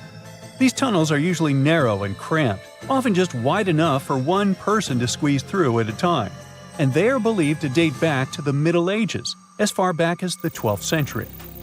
What's really puzzling about these tunnels is their purpose. Despite a lot of research, nobody really knows why they were built. There is a theory that they were used for storage, but since many of them are below the water line and occasionally get filled with water, that doesn't seem very practical. These tunnels have very light, almost claustrophobic sections and sudden drops, which doesn't seem practical for other straightforward uses like escape routes, hiding places, or even spiritual purposes. To make things even more mysterious, there is a complete lack of artifacts, which makes it even harder for researchers to figure out what these tunnels were really for. Since 2019, adventurous people can get arrested if they try to climb this rock. Uluru, also known as Ayers Rock, has been off-limits because it is now considered a sacred site for local communities. But the fact that it is also extremely dangerous probably played a big role in the decision to close it off to visitors. This rock is 1,142 feet high, which is about the height of an 80-story building. The climb to the summit can be very slippery, and high temperatures, which can hit 116 degrees Fahrenheit in the summer, have led to people passing away from dehydration and heat-related issues. Something even creepier happens at the top of the rock right after storms. When it rains, small tadpole-like crustaceans called shield shrimp hatch in temporary water holes and rock pools on top of Uluru. These extraterrestrial-looking creatures are about 3 inches long, and they spread their super-resilient eggs everywhere. When enough summer rain comes, they hatch and go wild, feeding on microorganisms and bacteria in the water. How these strange creatures end up in the fleeting pools on top of Uluru is still unclear, but the most likely explanation is that their eggs might travel there with the wind. For more than 3,000 years, the gold mask of Pharaoh Tutankhamun stayed hidden in the Valley of the Kings. This artifact, which stands about 21 inches tall, shows how skilled and artistic the ancient Egyptians were. But nobody expected that X-rays would reveal its biggest secret. King Tut was the last ruler of his family during the 18th dynasty. He took the throne at just 9 years old, but ruled for only 10 years before he passed away unexpectedly. If we're being honest, back in ancient Egypt, he was mostly forgotten by the rulers who came after him. His tomb wasn't a big deal for them, so much so that even the grave robbers forgot about him. It might sound a bit sad, but the truth is that it was actually great news for us. Since his tomb was practically forgotten, it ended up being perfectly preserved. While the other tombs in the Valley of the Kings were looted, his remained sealed and untouched. So when it was discovered back in 1922, it had over 5,000 precious objects inside. That made Tutankhamun basically an instant celebrity and one of the best-known pharaohs nowadays. Among the treasures was the most stunning piece, his golden mask. This mask is said to be an exact image of the king's face, or at least it was supposed to be, but we'll get to that later. The purpose of this accurate representation of his face was to make sure that his soul would recognize him in the afterlife and return to his mummified body. In ancient Egyptian beliefs, this would allow him to continue living in the afterlife. The details of the mask clearly looked incredibly difficult to create, but people didn't realize how complex it truly was until many years later. The first X-rays of the mask were taken in 1967. Back then, the main reason for these scans was practical – conservation. The mask was heading to Paris for an exhibition, and it was the first time it had ever left Paris. This would help them keep track of any changes during the exhibit. Plus, the images could give clues about how the mask was made, but back then, they probably didn't fully realize just how complex its construction was. I mean, Egyptian goldsmiths didn't use modern soldering techniques. So, how did they make this mask? New X-rays taken in 2007 gave us some answers. It turned out the Egyptians didn't use pure gold, which is 24 carats. The mask was actually made of 23-karat gold, meaning it was mixed with another material. So specialists discovered that the gold sheets contained a small amount of copper, a reddish-brown metal. This was likely done to make the material more flexible and easier to shape. They would then shape the gold sheets by heating and hammering them over and over again. But there was one more secret inside the mask that wasn't discovered until 2015. The year before, the staff at Cairo's Egyptian Museum were working on the mask display when the long beard of the mask accidentally got knocked off. Another theory is that the beard had become loose over time and just fell off. Either way, the fact that King Tut's beard came off caused a lot of stress. After all, we're talking about one of Cairo's biggest tourist attractions, so the experts had to fix the problem quickly. The restoration process started with a detailed recording of the mask's condition. To do this, they had to take a full three-dimensional scan of the artifact, and, by accident, they found something very interesting in the mask. Inside the royal beard, there is a gold tube, an intriguing structure that the Egyptians likely used to attach the beard to the rest of the mask. And that proved, once again, that the process of making this mask was even more complex than experts thought. But the mysteries don't stop there. Remember how we mentioned that the mask was thought to perfectly represent King Tutankhamun's face? Well, that might not be entirely true. Some popular theories suggest the mask was never meant for him and was actually made for someone else. A study published in 2015 suggested the mask was originally made for a female pharaoh, his supposed stepmother, the famous and beautiful Egyptian queen Nefertiti. The biggest clue comes from an inscription on the mask. At first glance, it seemed to belong to Tutankhamun, but after a close examination, researchers noted that something else was actually written underneath King Tut's name. The royal name stamp seems to have been altered, and originally it had something written on it that translates to Queen Nefertiti. There is another feature of King Tut's golden mask that was overlooked for years, which adds even more mystery. As we mentioned earlier, experts believe he wasn't respected much by the pharaohs who came after him. And one of the clues that made archaeologists think this is the pierced ears on the mask. Some researchers believe that King Tutankhamun wouldn't have worn earrings after he was a kid. So, according to their theory, by the time he passed away at 18, he shouldn't have been represented with pierced ears. This could also support the idea that the mask originally belonged to Nefertiti, or maybe to someone who wasn't even connected to King Tut. But the mask isn't the only source of mystery. In fact, his whole tomb is full of puzzles. Recently, historians found a sign that the place where King Tut was supposed to be buried was changed at the last minute. For years, experts wonder why a pharaoh who ruled for 9 years ended up in such a simple tomb. When compared to the grandeur of other pharaohs' tombs, his tomb seemed, well, a bit plain. The idea that a king like Tutankhamun would have such an unremarkable resting place just doesn't match up with the power and importance he must have had in ancient Egypt. So, what happened? Well, apparently, this might have something to do with his successor, Pharaoh I. After King Tutankhamun passed away, researchers believe that I made sure to erase him from Egypt's history.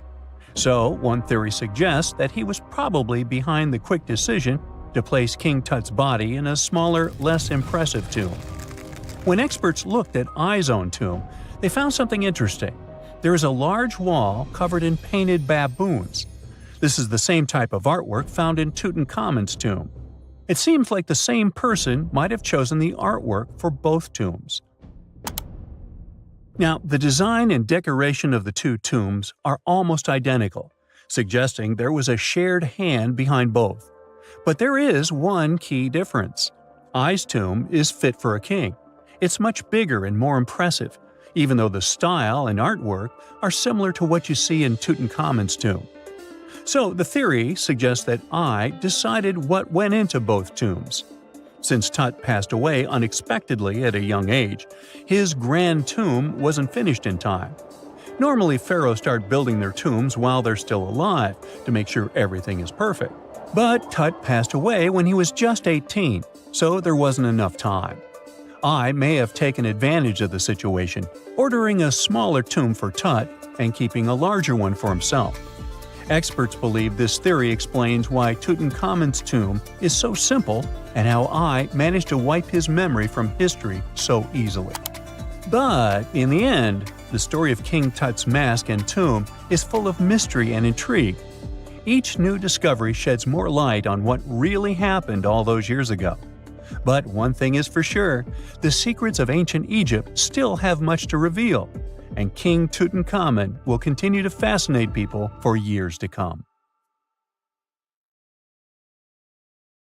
The most exciting accidental discovery I've made in my life was a $10 bill in my old winter jacket. Some folks are luckier though, as they find underground cities from centuries ago or make inventions that turn them into millionaires. Velcro was invented after a routine walk in the woods. Kellogg's cornflakes were inspired by a chipped tooth, and Play-Doh saved a business empire from falling by chance. Back in 1998, electrical engineer John Williams found something that looked like an electrical plug sticking out of the ground. He started digging and noticed that it was stuck in a small rock. He found it in a rural location in North America, far from civilization, industrial complexes, airports, factories, and electronic plants. This piece of electronics embedded into a solid granite stone got the nickname Enigmalith and a price tag of $500,000. Some scientists are sure it's a big hoax and not a souvenir left by some visitors from space, as Williams claims. But the finder of the rock wanted to prove that it was a real piece of ancient technology, some sort of an electrical connector. If it's not a hoax, then this little find could be proof that humans, or some other civilization from the past, were way more advanced than we ever thought. They must have managed to invent a way to transmit electricity long before humans in the 19th century. He offered scientists to take a look at this find and establish what it really is without breaking the rock open, but there were no takers. Williams consulted an engineer and a geologist, and both confirmed there were no traces of glue on the electronic component. It hasn't been welded either, so it must be as old as the rock, which is around 100,000 years old, according to geological analysis. Dr. John Kellogg had a philosophy of biological living with regular exercise, massage, plenty of water, zero bad habits, caffeine, and no meat. At the end of the 19th century, he looked over a health institute in Michigan. He once whipped up a mix of flour, oats, and cornmeal. He thought that by baking whole grains at high temps, they'd be easier on the stomach and healthier overall. He baked the mix twice and first made cookies, but a patient chipped a tooth on that version. Then he decided to break it into small pieces. It's hard to pinpoint exactly how Kellogg cornflakes came to be, with so many versions of the story floating around. Kellogg's wife, Ella, and his brother Will both claimed they played a role in creating the flakes, along with several other family members and sanitarium staff. The company lore says that it all went down one night in 1898, when some wheat-based cereal dough was left out too long, fermenting in the process. When rolled out thin, the slightly moldy dough turned into these perfect large thin flakes that got all crispy and yummy in the oven. Over the next few years, Will Kellogg kept tweaking the recipe and realized that corn, not wheat, made even crunchier, tastier flakes. His brand, Kellogg's Corn Flakes, has grown into a multi-billion-dollar company. Swiss engineer George de Mestral once went for a walk with his dog and came back with a concept that would later go to space. Once they got back from the woods, de Mestral noticed that his pants and his dog's fur were covered in the tiny barbs of the cocklebur plant. He examined the burrs under the microscope and noticed that they were shaped like tiny hooks that stuck to loops on clothes and fur. He decided to recreate that natural tech to design an extra strong fastener, one with many practical uses. He was testing different materials for his invention for so many years and finally settled on nylon. He also needed to design a special type of loom that could weave the fibers in the right size, shape, and density. It took de Mestral a total of 14 years until he introduced the world to Velcro, which means velvet and hook in French. De Mestral was hoping his invention would replace the zipper on clothes, but the fashion world found Velcro cheap-looking and unattractive. But NASA didn't think so, and used Velcro for astronaut spacesuits and helmets in the 1960s. Now, Velcro is used everywhere, from footwear to toys to airline seat cushions. Before the middle of the 20th century, most homes were heated with coal. It left soot throughout the house, which was especially visible on wallpapers. Coutal Products was the largest company that sold wallpaper cleaner, but in the 50s, more and more people switched to gas, oil, and electricity, and the sooty buildup problem was mostly solved. The owner of Coutal Products was trying to save his business. Meanwhile, his sister-in-law read that wallpaper cleaner could be used to make holiday decorations. She worked as a nursery school teacher, and modeling clay was pretty hard for her students to handle, so she decided to test this material for molding into different shapes, and it works out just fine. She told her relatives about the discovery and suggested a name for it: Play-Doh. The Coutal company was about to go bankrupt, so it was a great alternative for a new business. Soon enough, Macy's and Marshall Field got interested in the new toy and started selling it. Play-Doh was originally only in one color, white, but soon expanded to red, blue, and yellow. They also made several changes to the original recipe, but the mixture is still mostly the same as when it was used to clean wallpapers. An urban legend says that if you take all the Play-Doh compound ever made and put it through their Fun Factory playset, you'll get a snake that will wrap around the planet 300 times. A man in Turkey was renovating his home when he knocked down a wall in his basement with a sledgehammer. He found a tunnel behind the wall that led to an ancient underground city. The tunnel led to more tunnels and then halls and chambers. It turned out to be a whole underground complex with 18 stories and without a single inhabitant, abandoned a long time ago. It was the city of Derinkuyu, built thousands of years ago, a home for up to 20,000 people. Whoever built it had great skill, and it's rather easy to build tunnels out of the soft rock, but cave-ins are a big risk. None of the floors at Derinkuyu have ever collapsed. The city had a complex ventilation system with over 15,000 shafts. The upper levels had the best ventilation and were used for living and sleeping quarters. The lower levels were mainly used for storage, but they also had a dungeon. In between, there were room for domestic animals, a school, a convent, and small churches. John Martin, a forestry professor, was out exploring a forest in Wisconsin one night. He was shining a UV flashlight up into the canopy to spot lichens, fungi, plants, and frogs that glow under the UV light. Then suddenly, he heard a flying squirrel chirping at a bird feeder, pointed the flashlight at it, and saw it light up pink. The professor told his colleagues about it, and they decided to investigate further. They checked out some flying squirrel skins at museums to see if this pink glow is a common thing among them. It turns out that almost all of the flying squirrel specimens they looked at had the same pink fluorescence. Non-flying squirrels didn't glow at all. Other animals with fluorescence, like puffins and chameleons, glow blue under UV light. The only other mammals with fluorescent fur are around 20 species of opossum. They live in different ecosystems and have different diets. The only thing they have in common with flying squirrels is that they're all active at night. And regular squirrels prefer sunlight. There's enough ultraviolet light in low-light conditions, and nocturnal animals need UV vision. So the pink glow might have to do with nighttime perception and navigation, especially in cold and snowy conditions. Or it could be a way for male flying squirrels to attract prospective mates. It could be a sort of mimicry. Imagine you were chosen to answer one of history's most important questions. What was the first civilization on Earth?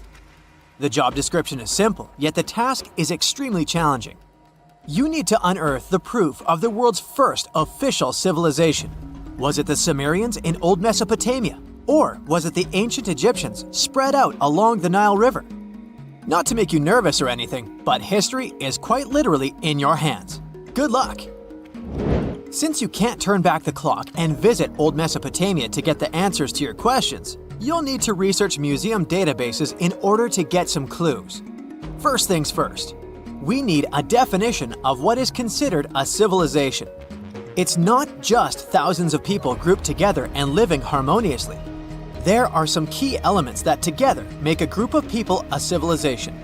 Like, for example, the domain of urbanism, aka city building, irrigation systems, and writing. You decide to begin your search by diving deep into the history of the Sumerians, which today hold the position of the world's first civilization. Now, imagine being the first of your kind. This means having no external examples. Rather, it means starting from scratch.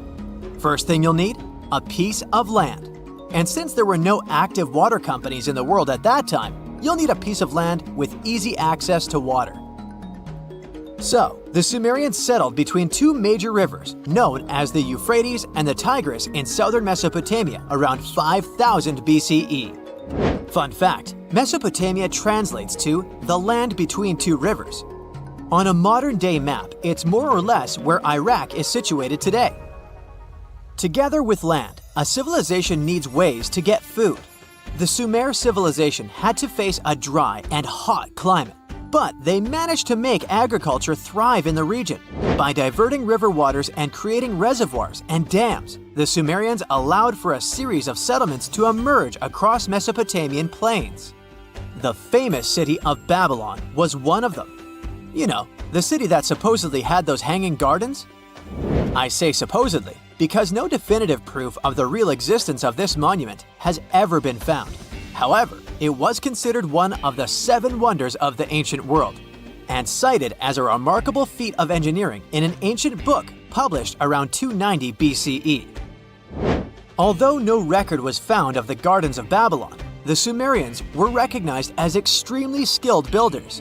Their cities were filled with mud brick constructions, and the most impressive ones were known as ziggurats, stepped pyramids that were built for spiritual purposes.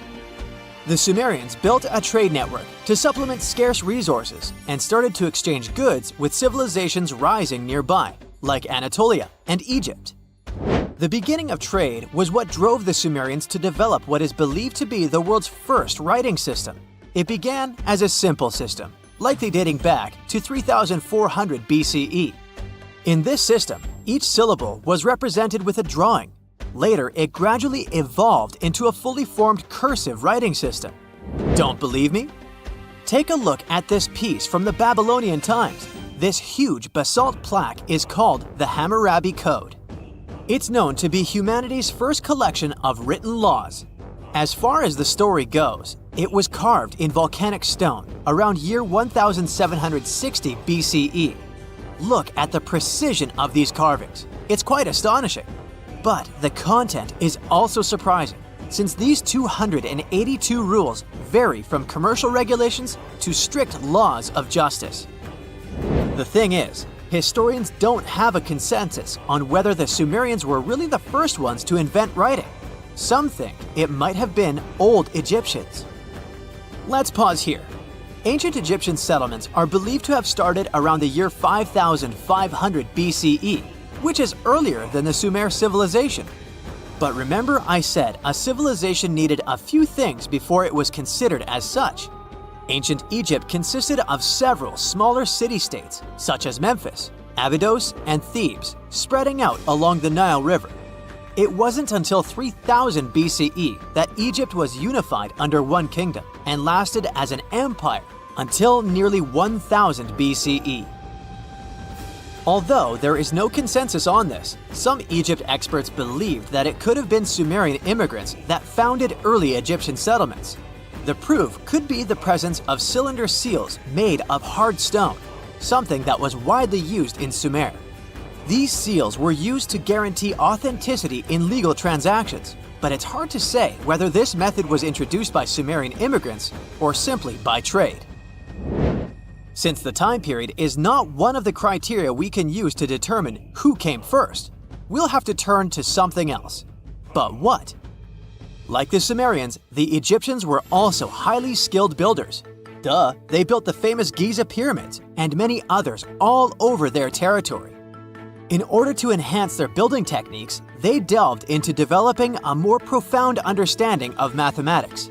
They developed a new form of measurement called the cubit, which was the equivalent of an arm's length. The Great Pyramid, for instance, is 440 cubits per 440 cubits. They were also innovative astronomers, combining their mathematical skills with attentive astronomical observation. They were the first civilization to use a 24-hour division of the day. And they even created a solar calendar, which was the first dating system in history to feature 365 days in 1 year. Okay, it's undeniable how impressive they were. But some experts say that the dispute has to be settled through the comparison of their writing systems. Hieroglyphic writing, the first Egyptian style of writing, is said to date back to 3000 BCE. It was a composition of over 700 symbols, which were carved in stone. For a long time, researchers believed that the Sumerian writing had come before Egyptian, but in a recent discovery made by Yale researchers claims otherwise.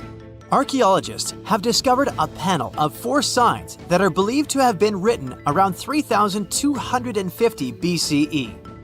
Oh, and they've also found another rock drawing depicting a pregnant elephant that can date back to 4000 BCE. Now, there's also a third possibility that fewer people seem to mention: the Indus Valley Civilization, also known as Ancient India, located around the area of modern-day Pakistan and India. The Indus Valley Civilization is also a contender for the oldest civilization due to the uncertain historical origins of the Hindu collection of texts known as the Upanishads. The Indus Valley Civilization flourished around 3000 BCE, but records show that people in the Indus Valley were trading with Mesopotamians as early as 3500 BCE. Now, wait a minute. How is it possible? No, they weren't time travelers. This isn't a sci-fi movie. There already were agricultural settlements in the area that were slowly growing into bigger cities, such as Harappa and Mohenjo-Daro.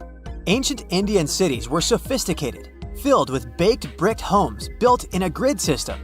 These ancient cities even had draining and sewage systems that connected most homes and used gravity to carry waste outside of the city.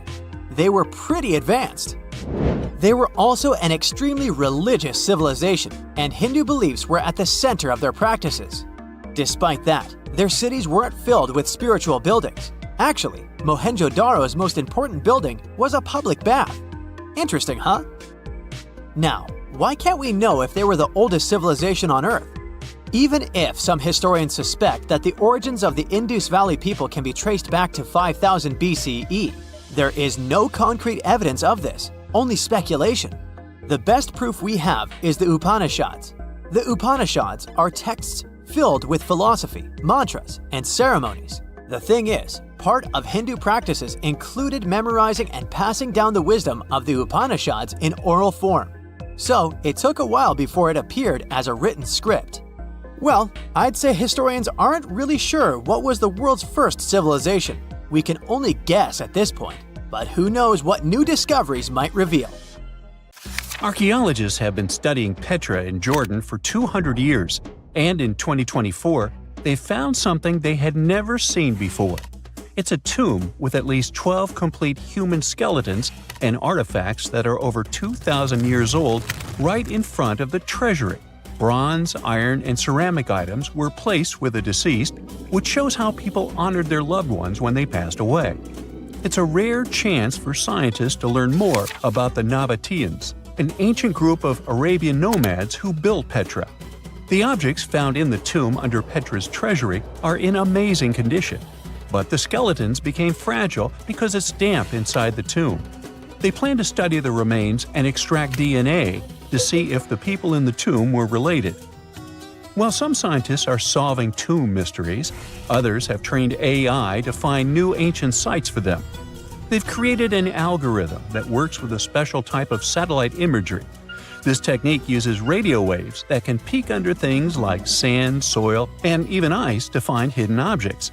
AI will help search a huge desert on the Arabian Peninsula called the Empty Quarter for archaeological treasures. The lead scientists of the experiment trained the algorithm to recognize hidden locations using data from a site they had found before. The new tech can discover buried structures within 20 inches, which is very precise. Another groundbreaking tech, LiDAR, which means light detection and ranging, helped archaeologists reveal new hidden cities all around the world. LiDAR can see big structures beneath layers of vegetation and map even subtle changes in ancient landscapes. They use it to scan large areas from a small plane flying over places that aren't so easy to study from the ground, like dense jungle. In 2024 alone, they found new Maya settlements in southern Mexico, gardens, roads, and rivers in Ecuador's Amazon rainforest, ancient ruins on the Pacific island of Tonga, and the remains of 2 medieval cities along the Silk Road route in Uzbekistan. Maybe some smart technology can also explain what Marge Simpson is doing on Earth in an ancient Egyptian tomb from 3,000 years ago. The drawing, featuring a woman with yellow-colored skin, a blue crown, and a green outfit, is alarmingly like the famous cartoon character. If you don't see a resemblance here, I hope you'll at least enjoy an amazingly well-preserved necklace with amethyst and agate beads. It's from another recent find from Egypt, an ancient tomb with 11 sealed burials near Luxor. Archaeologists also found 2 copper mirrors, one with a lotus-shaped handle and the second with a unique design of the deity of the sky, women, fertility, and love in ancient Egypt. The hair of the figurine was originally made from almost 4,000 mud beads. Another awesome find from 2024 is an ancient Greek shrine with intact burials, a sarcophagus, and plenty of gold inside. They think it was built before the year 300 before the Common Era, and the marble lions, also found inside, were made from the same marble as the Parthenon in Athens. Greece is so full of ancient treasures that the city of Thessaloniki will house around 300,000 of those artifacts in their new subway system. Meanwhile, archaeologists in France have found a monument unlike any other, and they can't figure out what it was used for. It's direct proof that people used to live here between the Neolithic and the early Iron Age periods. The coolest part is a monument made of 3 unique shapes that fit together like puzzle pieces. Some gravel found in the monument could mean there used to be a wooden fence called a palisade. People who built it probably used it for protection or decoration. The team studied the layers of soil around the monument to learn more about its origins. The only tools found so far were sharp flint stones, not the cartoon characters, which were used during the Neolithic period. The next step will be radiocarbon dating to figure out exactly how old the site is. Now, the oldest saddle ever found so far was found in the grave of a woman near the edge of the Taklamakan Desert in northwest China. This saddle is the oldest ever discovered. It was crafted from pieces of leather that were sewn together and stuffed with straw and animal hair to make it soft. Now, normally, things made from natural materials like this don't last very long because they rot or fall apart. But the Taklamakan Desert is so dry that it helped preserve the artifact. The herdswoman who used the saddle was buried in her full riding attire, so this proves that not only men used saddles and took part in herding and traveling.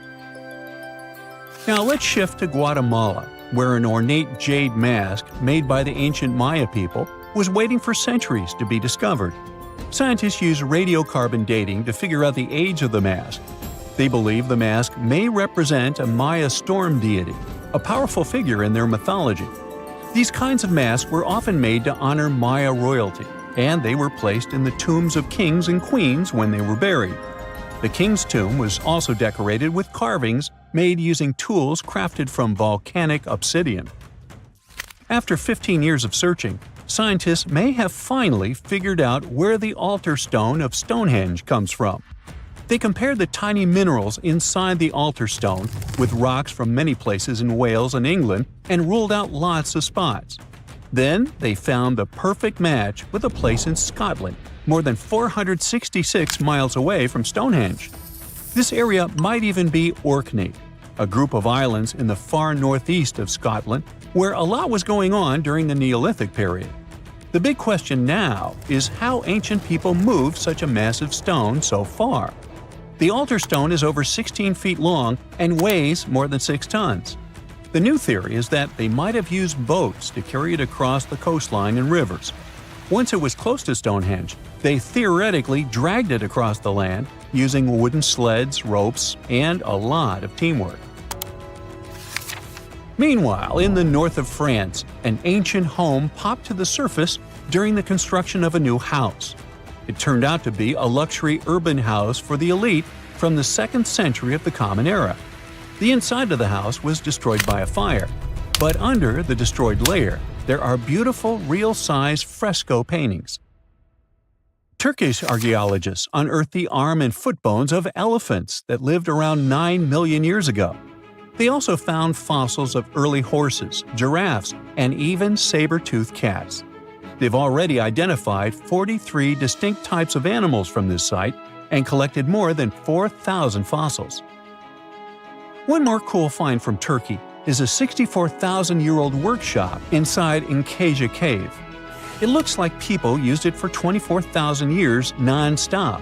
There are some tools inside, like flakes and blades, which were made inside the workshop.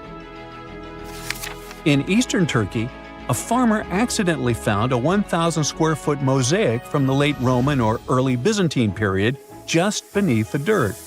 Experts say it's a one-of-a-kind thing from this region, and it's still in one piece after all this time. The pattern shows dozens of trees, plants, and animals that were found in ancient Turkey. There could be more treasures in the area, so they plan to keep digging. Our final stop will be in Sicily, where archaeologists uncovered a huge ancient thermal complex. Inside, they found 2 rooms with floors covered in colorful mosaic designs, along with a large courtyard surrounded by arched wings.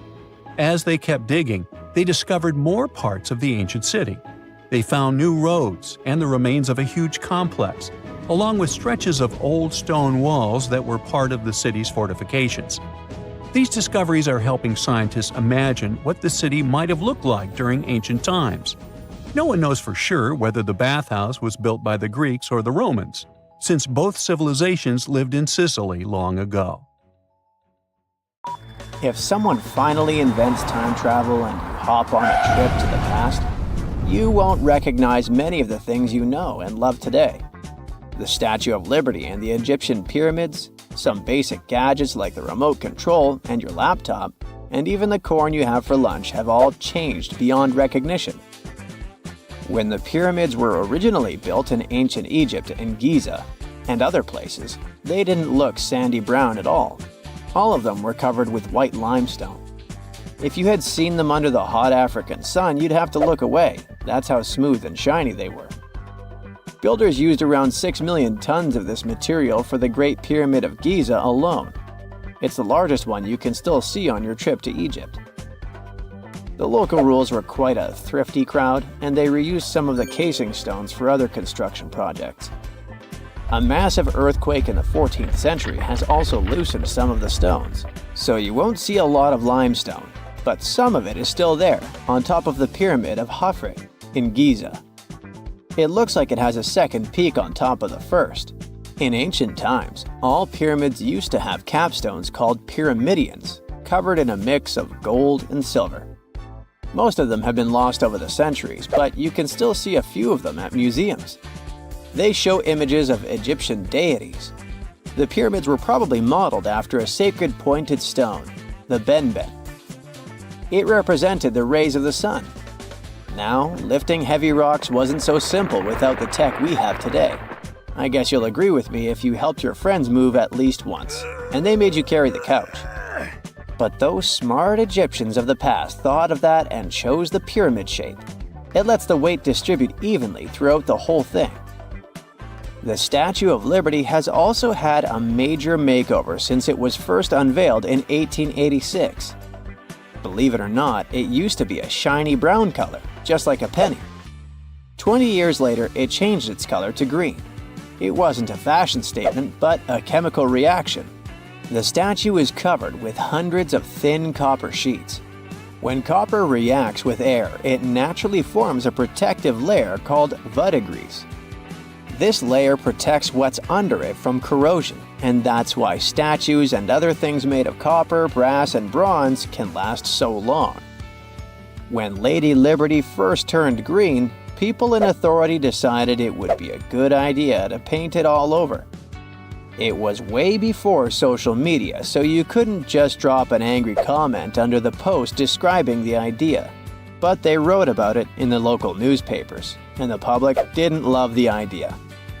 Then the Times interviewed a copper and bronze manufacturer, and he confirmed they shouldn't repaint it, because removing the protective layer would mean destroying the statue. Over the years, people have suggested painting Lady Liberty several times, but no one has ever done it. I don't know about you, but I can't imagine that lady in any other color, so I guess it's for the better. You love bananas as much as I do? Next time you enjoy a juicy soft one, remember you gotta thank selective breeding for that texture. The original wild bananas had many large, hard seeds and not so much delicious pulp. And hey, who doesn't like a sugary watermelon? It has a history of over 5,000 years, and it used to have bitter, yellowish white flesh and was really tricky to open. Selective breeding saved the day again, and watermelons got way sweeter. Japanese scientists went further and invented the seedless version. Corn's grandmother is a Mexican grass called teosinte. The kernels in this grass were small and hard to get. Farmers from many thousands of years ago saved the seeds only of those plants that were larger or tastier, or with kernels that were easier to grind. Thanks, my friends, for giving us the corn that's edible and even delicious. And just imagine, wild avocados were so small that they could easily fit in the palm of your hand. The pit in them was so large you wouldn't find much edible material inside. They also had a much harder shell than the ones we're used to. You probably wouldn't get a lot of work done without your beloved computer today, but I can't tell you exactly whom to thank for this invention. The ABC from 1942 is one of the contendants for the title of the first computer. It's short for the Atanasoff Berry computer, named after its inventors at Iowa State University. The ABC weighed over 700 pounds. Yep, yours must be way lighter than that. That big boy consisted of around 300 vacuum tubes and had a rotating drum, a little bigger than a paint can, and had small capacitors on it. A capacitor is a gadget that can store an electric charge, like a battery. The ABC could solve problems with up to 29 different variables to help scientists save some time. Like modern computers, it used binary digits, ones and zeros, to represent all numbers and data. Because of that, it was possible to do the calculations electronically. And now, my favorite part, the ABC finished one operation about every 15 seconds. Just for you to compare, it's millions of operations per second now. Unlike the tech we use today, the ABC did not have a changeable stored program, so the program could only do a single task at a time. An operator had to write down the intermediate answer and then dial that back into the computer. Sounds like another reason to be happy we live in the 21st century. That remote control you use for all sorts of appliances has gone a long way too. Nikola Tesla, who gave us alternating current, designed one of the first wireless remote controls back in 1898. He named his invention teleautomation and demonstrated it on a miniature boat controlled by radio waves.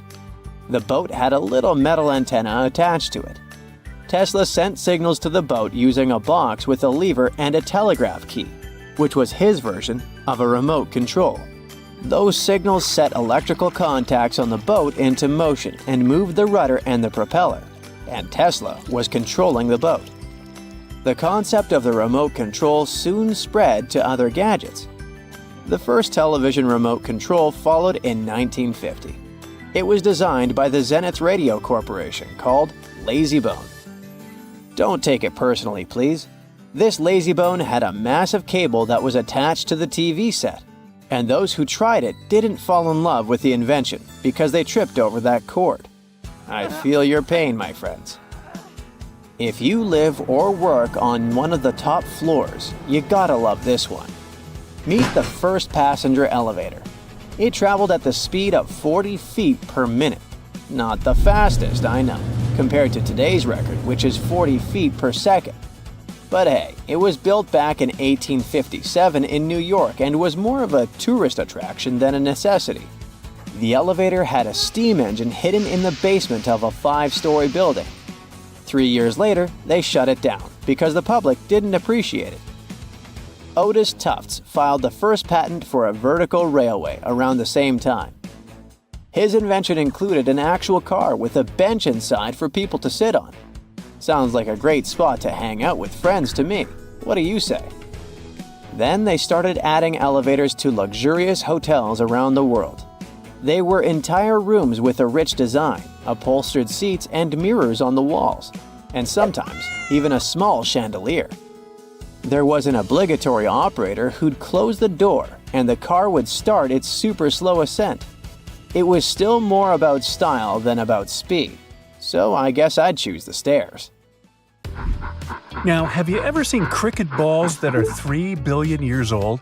Klerksdorp spheres were found in deposits of the mineral pyrophyllite in South Africa and rock the science world. They do look like tiny ancient cricket balls with seams-like lines around the middle. Back in the 1980s, some folks claimed these spheres had been made by an advanced pre-flood civilization we know nothing about.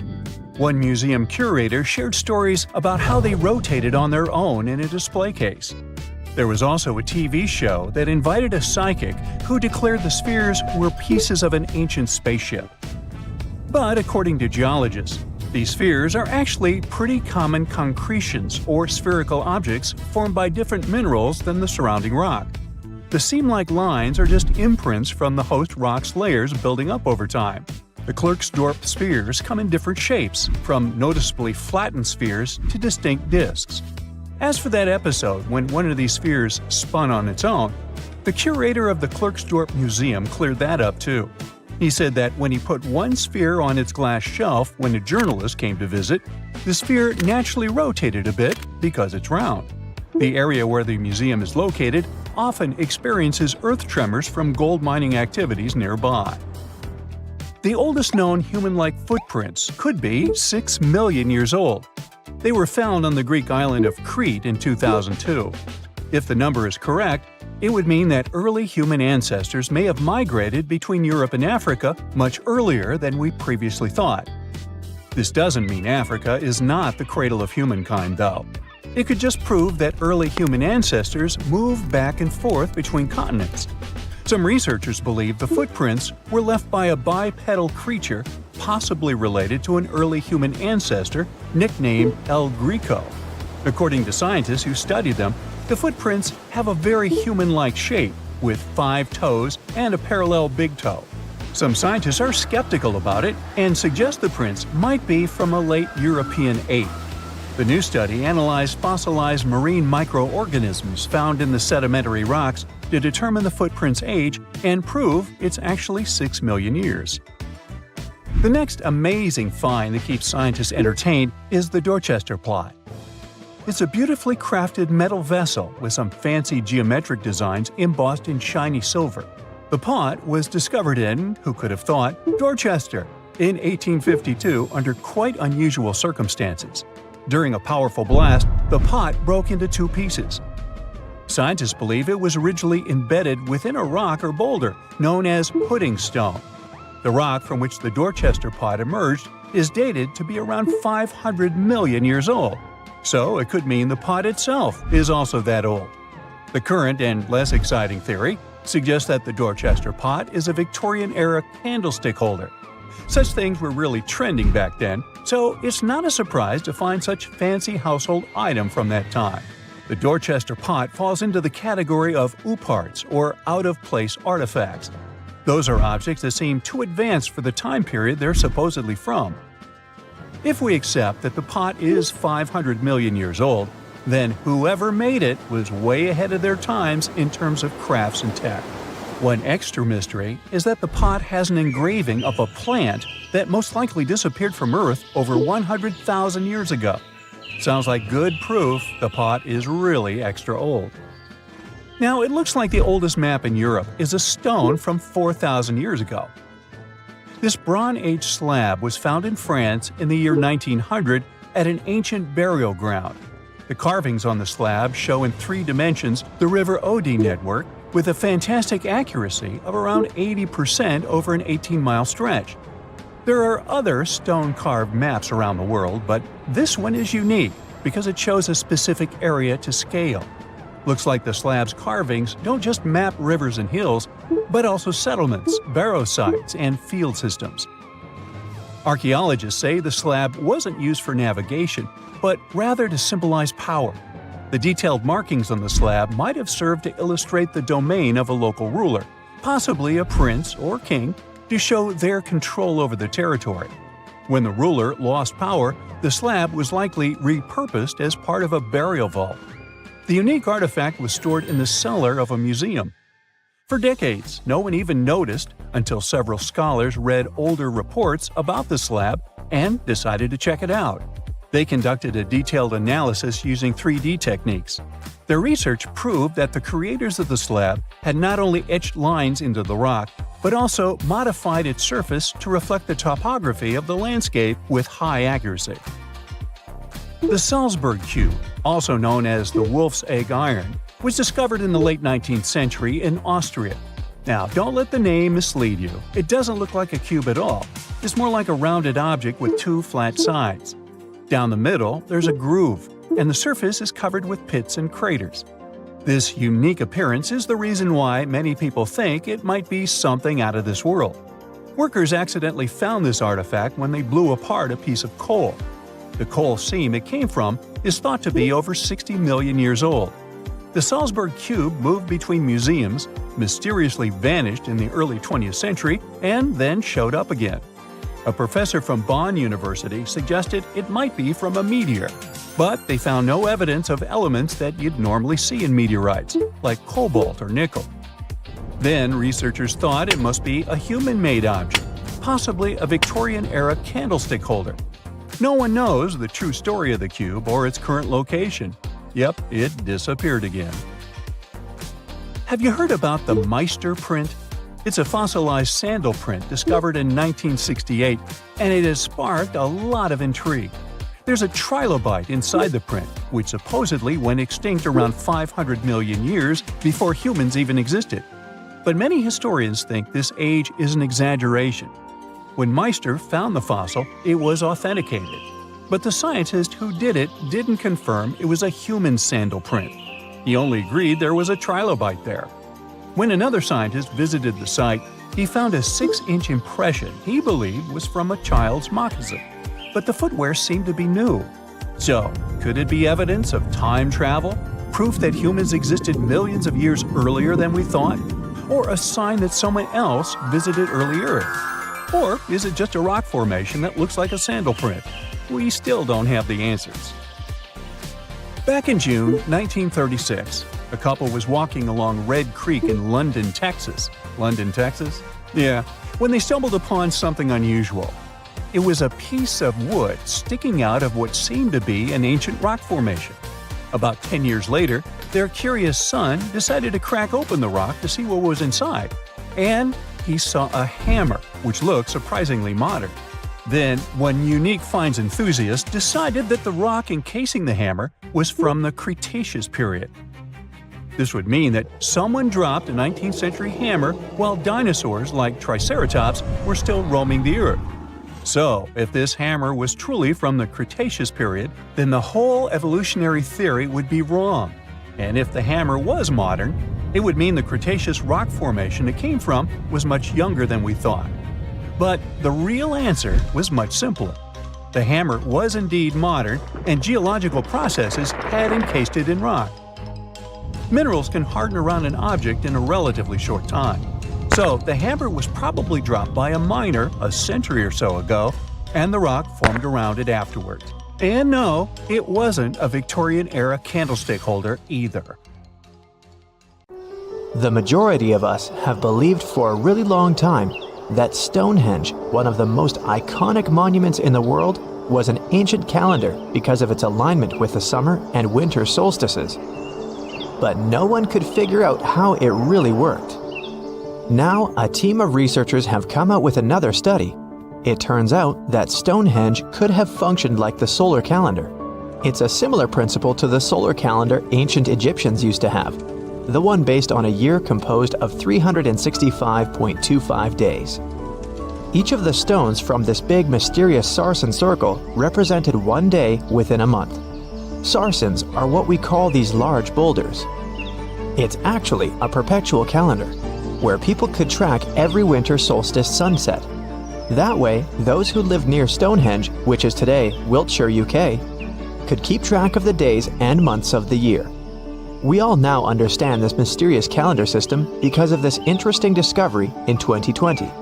The team has identified the source of 50 of the 52 sarsens that make up the iconic stone circle we all know about. They analyzed the chemical composition of these sarsens and traced their origins to the West Woods in Wiltshire, which is about 15 miles away from the monument. Not only did these 50 sarsens come from the same source, but they were also placed in their current position at approximately the same time. They make the outer circle of Stonehenge, together with a horseshoe-shaped inner ring. Near the center of the monument, there are smaller rocks known as bluestones. The team traced the origins of the bluestones all the way to Wales. They also discovered that the sarsens share a common chemistry, over 99% silica with trace elements. Two sarsens were different from each other and also different from the main cluster. These sarsens were arranged in 3 different formations at Stonehenge. 30 of them formed this huge stone circle that dominates the monument. 4 station stones ended up in a rectangular formation outside the circle, while the rest, located inside the stone circle, were constructed into 5 trilithons. A trilithon is when you have 2 vertical stones with a horizontal lintel at the top. 30, 5, and 4 are pretty interesting numbers in the context of this calendar system. The 30 uprights that are spread around the main sarsen ring could represent days of the month. If you multiply that by 12, you get 360. Add on 5 more, those from the central trilithons, and the result is 365. And to really adjust the calendar to match a solar year, you need to add 1 extra leap day for every 4 years, right? The team believes the ancient people used the 4 station stones to keep track of this part. So, in this system, they paired the summer and winter solstice every year with the same pair of stones. Ancient people started building Stonehenge about 5,000 years ago, and it took more than 1,000 years to finish the work. But the Stonehenge you see today is not the complete, original version from the beginning. People have broken and taken away many of its old bluestones and sarsens. The entire structure also changed over time since there were generations and generations, 180 of them to be precise, that passed since the beginning of Stonehenge, who would participate in the building and rebuilding of it. People created Stonehenge in 4 stages. They first built a circular enclosure that stretched over 330 feet, 100 meters, in diameter and went around 56 pits. A high bank flanks the ditch of the enclosure, while there's a low bank on the outside. Some theories even say that this part was some form of a communal cemetery. Later, in the second stage, builders added a horseshoe of sarsen trilithons. In the third stage, they constructed a ceremonial avenue that was nearly 2 miles long. It possibly traced the path of the bluestones. People moved from the Aubrey holes to the Q&R holes, a double arc that these bluestones have been arranged into. At this stage, builders also reorganized the entrance stones and recut the main enclosure ditch. During the fourth stage, the stones were broken and builders etched carvings into the sarsens. Later, the bluestones ended up being modified again. Builders didn't leave any written records about how they managed to drag these heavy stones to the site and get them to stand so perfectly upright.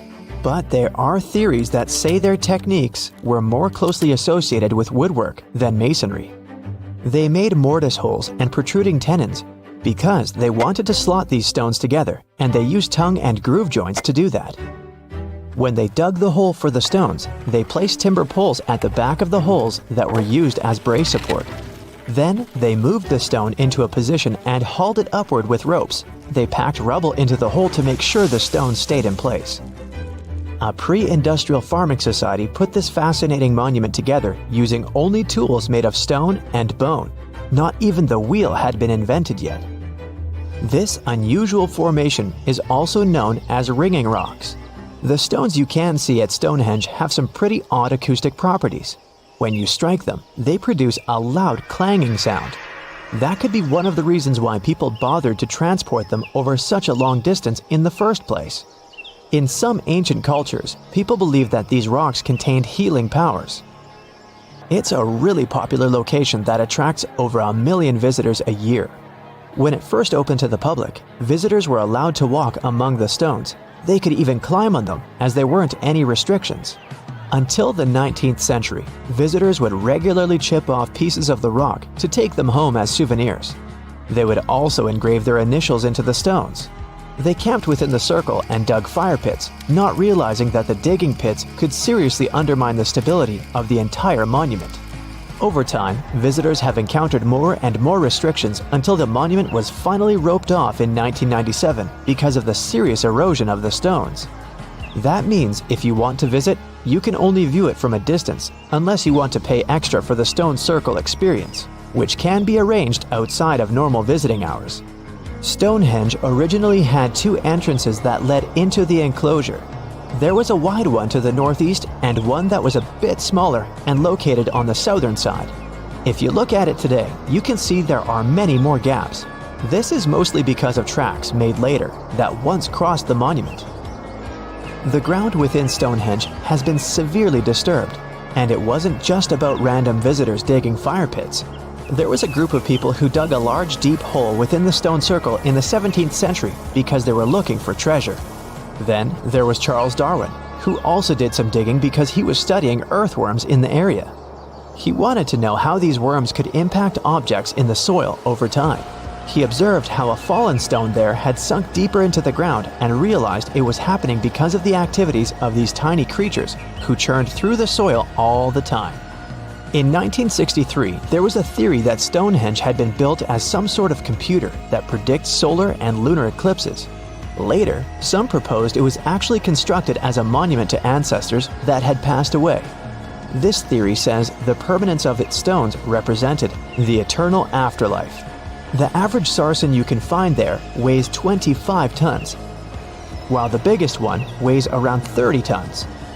If you want to get an idea of how massive these stones really are, you can go behind the visitor center in the outdoor gallery to check out a replica sarsen stone. It's a true copy of a freestanding upright from one of the trilithons that are located in the inner horseshoe of the monument. There are 5 Neolithic houses at Stonehenge based on real archaeological evidence of houses found in that area. Each of them had stake-built walls and a chalk floor. Some even had furniture.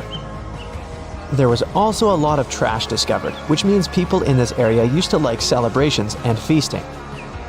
Research has shown that people lived in these houses for 50 to 100 years, around 4,500 years BCE, which was the time when the builders brought the sarsen stones to Stonehenge. During the time they were building Stonehenge, generations of people went through major changes themselves, from the Stone Age to the early Bronze Age. They were no longer as static and isolated. They started to travel and trade more, which means they communicated way more than their ancestors, even internationally. This is how they could have spread the word about Stonehenge, and it's also when the whole mystery and fascination with the monument began. Hey there, curious history buffs! Have you heard the legend of the ancient race of giants of Nevada? Yes, I'm talking about actual giants that allegedly lived thousands of years ago. Now I know what you're thinking. Giants, really? Well, archaeological finds add fuel to this debate too. And here's where it gets interesting. Lovelock Cave was indeed used as a burial site, and some of the remains found there are much larger than average human bones. The cave is by the Humboldt Sink in western Nevada. It was once part of an enormous lake, which eventually dried up, leaving a number of smaller ones, including the Humboldt Sink. The cave became the home of the Site-Ka tribe.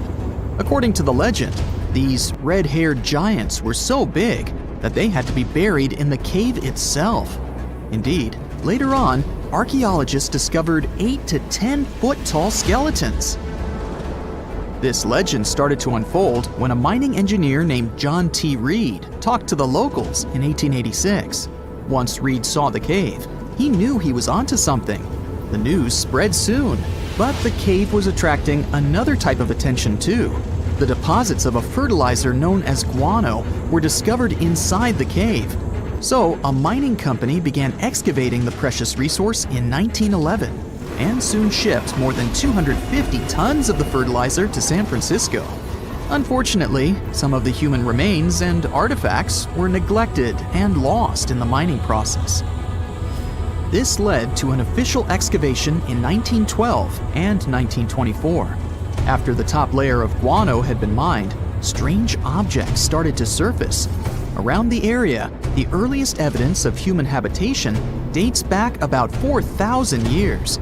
The Lovelock culture lasted for some 3,000 years, and they left us with 10,000 stunning artifacts. The pits in the cave were like a series of time capsules hidden at different depths. Archaeologists determined the age of each pit by its depth. It turns out that many different groups used the cave for storage over a really long time, and the things they stored there give us a really cool glimpse into their cultures. It's like a giant ancient storage unit full of hidden treasures. What have the researchers found besides the giant bones, you might ask? Some other bodies were mummified using a method similar to the one applied by ancient Egyptians. These remains also had something in common with the bodies discovered as far south as Lake Titicaca. Both mummies had some red hair. Yet, there are scientists who believe this reddish hue is the result of the interaction with the environment in which the bodies stayed. So, while the story of the red-haired giants may be a wild and intriguing tale, not everyone is convinced. Some experts believe that the bones found in Lovelock Cave are simply the remains of prehistoric animals, like mammoths or sloths. But others insist that there's something more to the story. Other relics, such as finely crafted baskets and exquisite duck decoys made from tule fibers, were also found there. In any case, this cave is worth the attention it gets. By the way, you can still visit this cave today and see the pits of different depths with your own eyes. But let me tell you one thing. It's in a hot, dry, and isolated place. Archaeologists have made another discovery that seems to be straight out of a legend. They think they found the palace of the one and only Odysseus, who was the legendary Greek king of Ithaca and the hero of Homer's epic poem. Move over, Indiana Jones. We've got some real-life adventure happening here from around 1300 BCE. Apparently, this is the only palace mentioned in Homer's epic poems that hasn't been found. The excavations have been made on the Ionian Islands, and the view from the ruins found on the island of Ithaca are exactly as described in the Odyssey, says the professor who led the excavation team.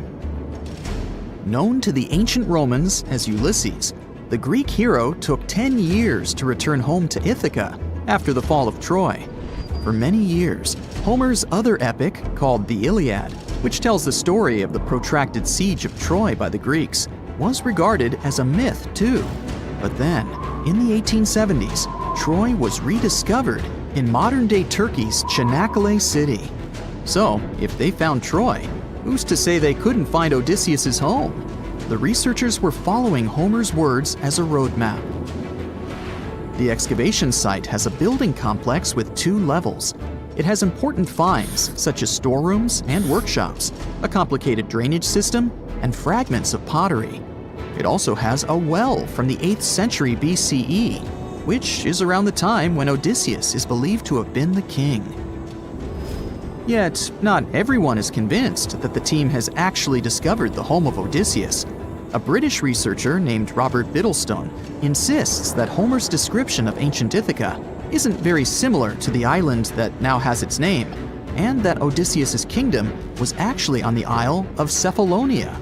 However, Italian archaeologist Adriano La Regina might have a more realistic approach to this debate. He says that whether this find has a connection to Ulysses or not, what's more important is the discovery of this royal palace. Once upon a time, in a land far away, the Klamath Indians spread a legend about the creation of Crater Lake. Okay, maybe this land is not that far away, and it still exists.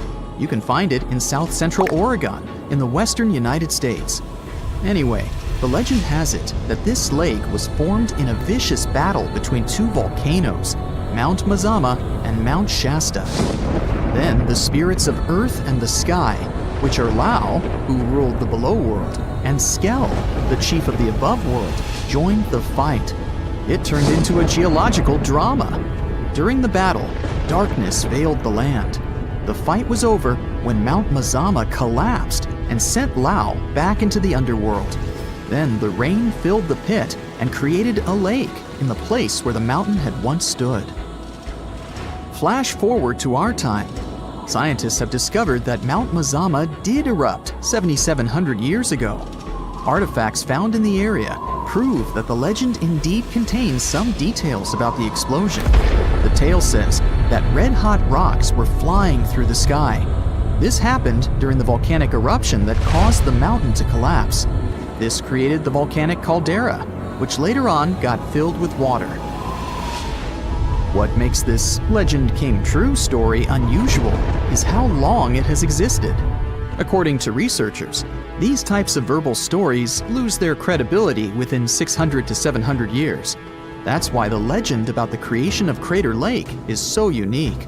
So many generations, for hundreds of years, have been accurately passing down the information. This volcanic crater lake is now in a national park. It's famous for its deep blue color. The water in it is extremely clear.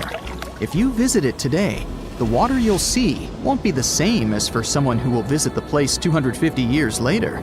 Because there are no rivers flowing into or out of the lake, the existing water evaporates and the lake gets filled again by rain and snowfall.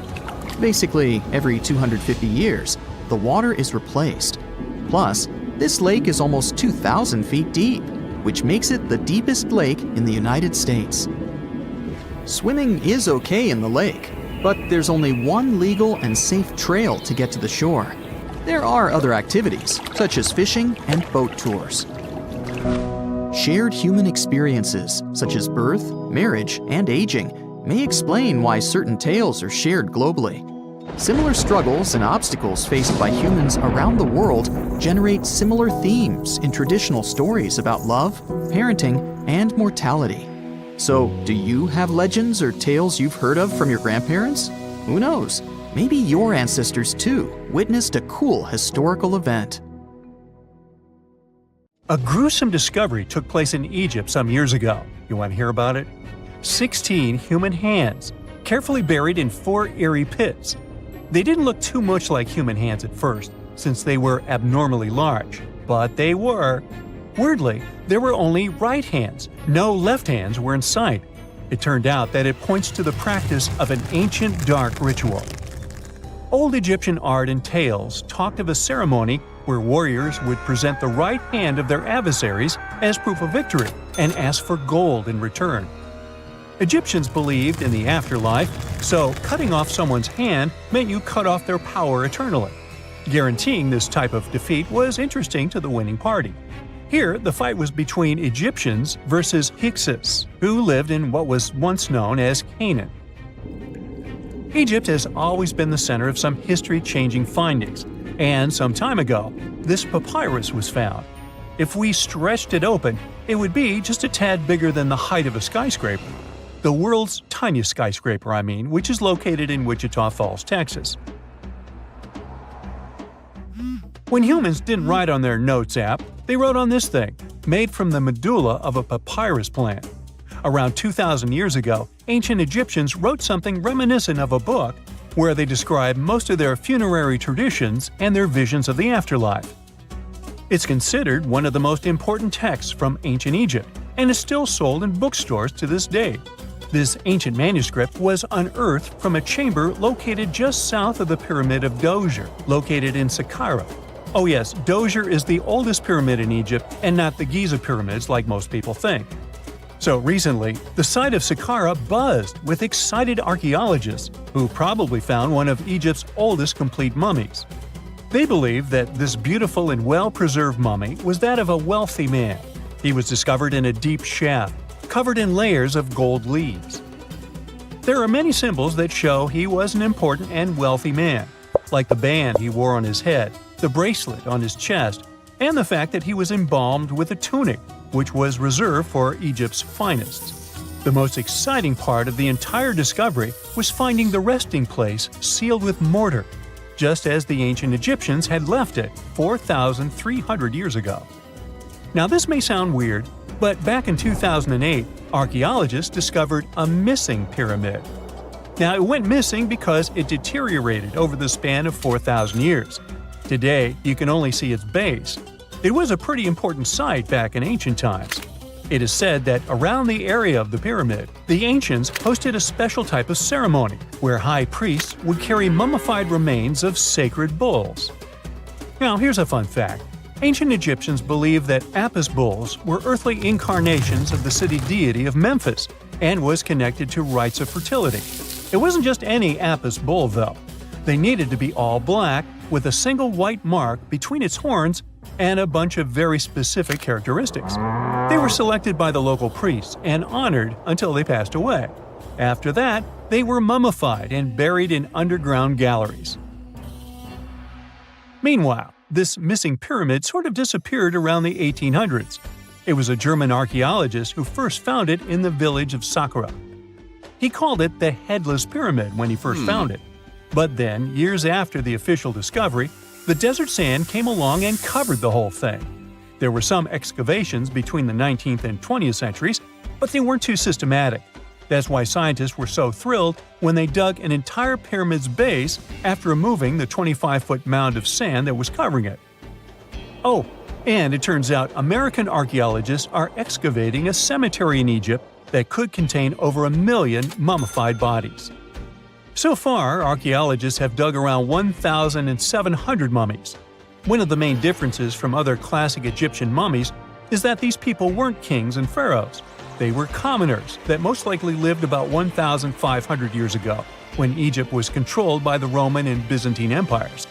The name of the cemetery is cool, though, the Way of the Water Buffalo, just in case you want to check it out on your next trip.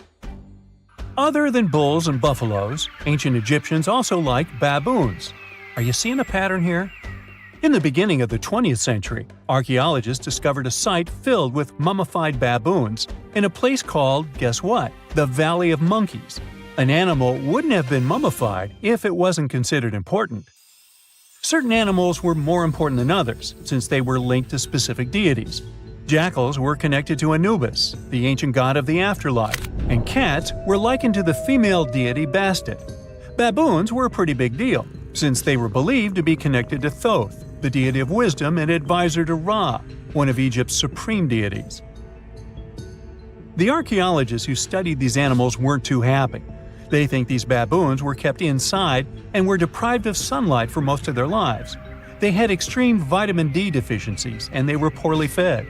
Maybe Thoth got angry with these baboon keepers. Just a guess. Since there's never a boring day for archaeologists in Egypt, they also found human mummies with golden tongues. Since Egyptians were all about the afterlife, they believed that golden tongues might help a person speak once they pass to the other side. I mean, it's a long shot, but hey, why not?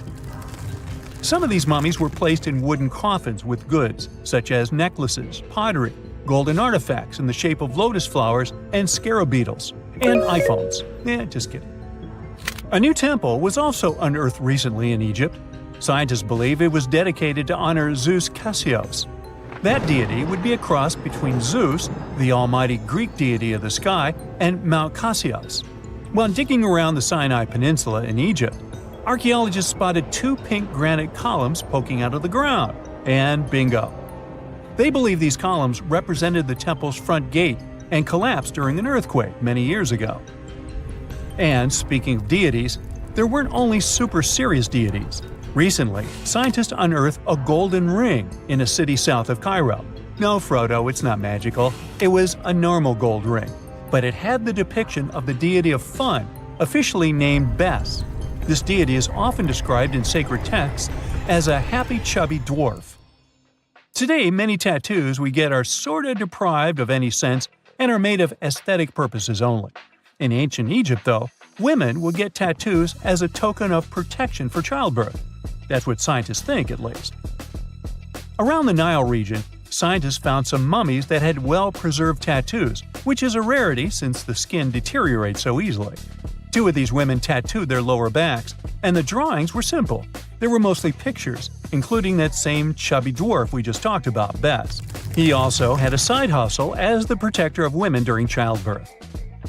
Now, would you believe me if I told you ancient Egyptians invented robots? No? Well, that's because that's not entirely true. Sure, they were astronomers, mathematicians, and engineers, and somehow they also squeezed an eccentric invention into that package. An automated deity some scientists called Hathor. This wooden statue had been in the Metropolitan Museum of Art for years before someone noticed its secret. With the help of an X-ray machine, specialists discovered a mechanical operating system inside it. The pulley-like axis goes from the statue's shoulder to her left leg. When the system rotates, the statue raises and lowers her hand. Hey, pick me! Pick me! I got my hand up here. Let's dive into the fascinating world of Tamil, a language that's truly one of a kind. From its vibrant history to its user-friendly nature and its wide coverage, Tamil is a linguistic gem that'll leave you in awe. For starters, Tamil holds the title of being the oldest living language on the planet. I mean, it's been around for more than 5,000 years. It's hard to know if it's truly the oldest language ever, but it sure takes the cake for being the oldest living language still in use today.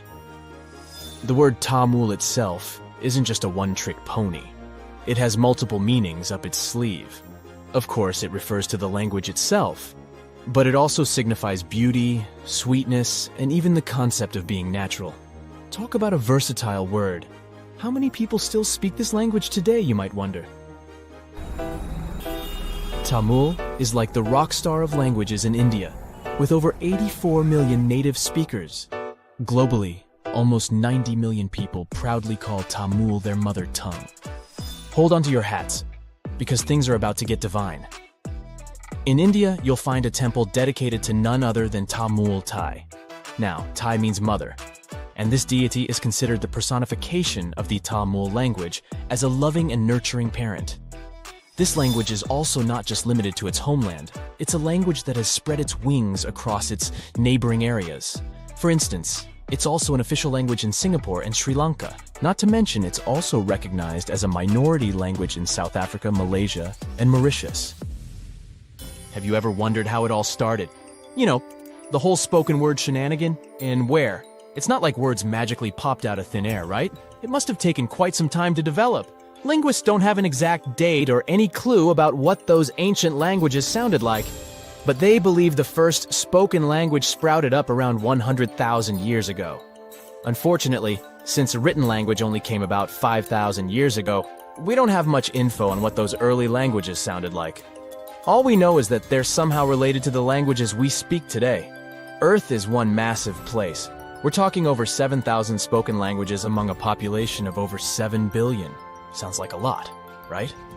Well, historically speaking, that's not too many. In fact, many languages are gradually fading away, being replaced by their respective countries' official languages. People are hopping on the bandwagon of learning the dominant language for better educational and economic opportunities. Eventually, we might end up with a global language to rule them all. At the moment, the most used language in the world is English. But hey, it wasn't always like this. Back in the day, before the world became one huge linked web, there were oodles of small nations and communities scattered all over the globe. That means there were probably hundreds of thousands of languages evolving just like living organisms. But let's travel back in time for a bit, shall we? Picture a bunch of early humans roaming the land in their little tribes and communities. Within these groups, language became the bee's knees, the go-to for communication. It was crucial for their hunter-gatherer lifestyle.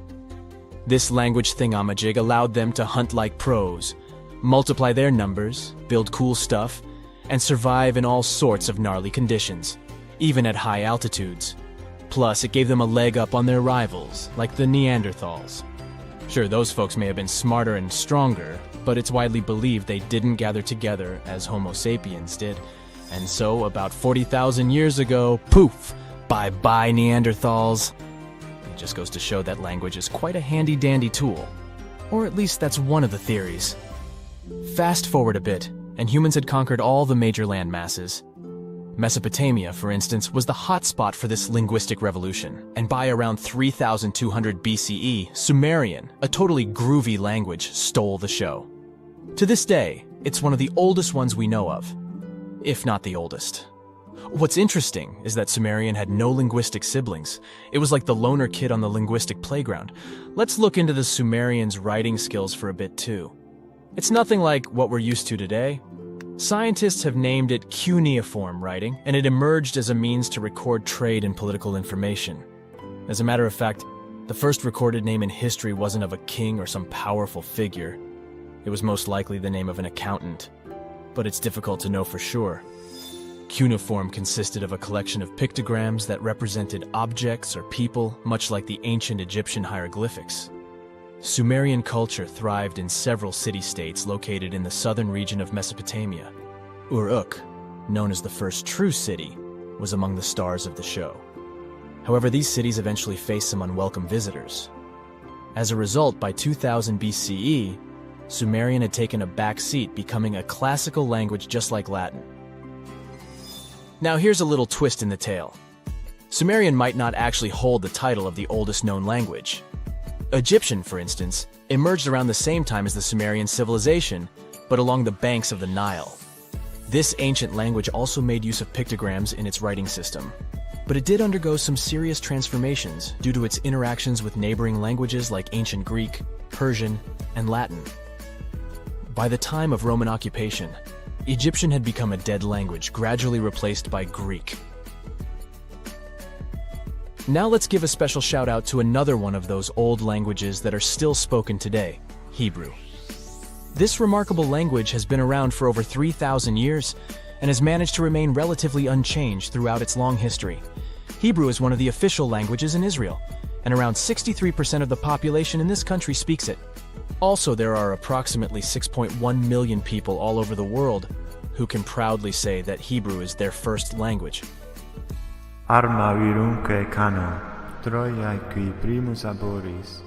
We can't finish up this list without mentioning the amazing Latin language.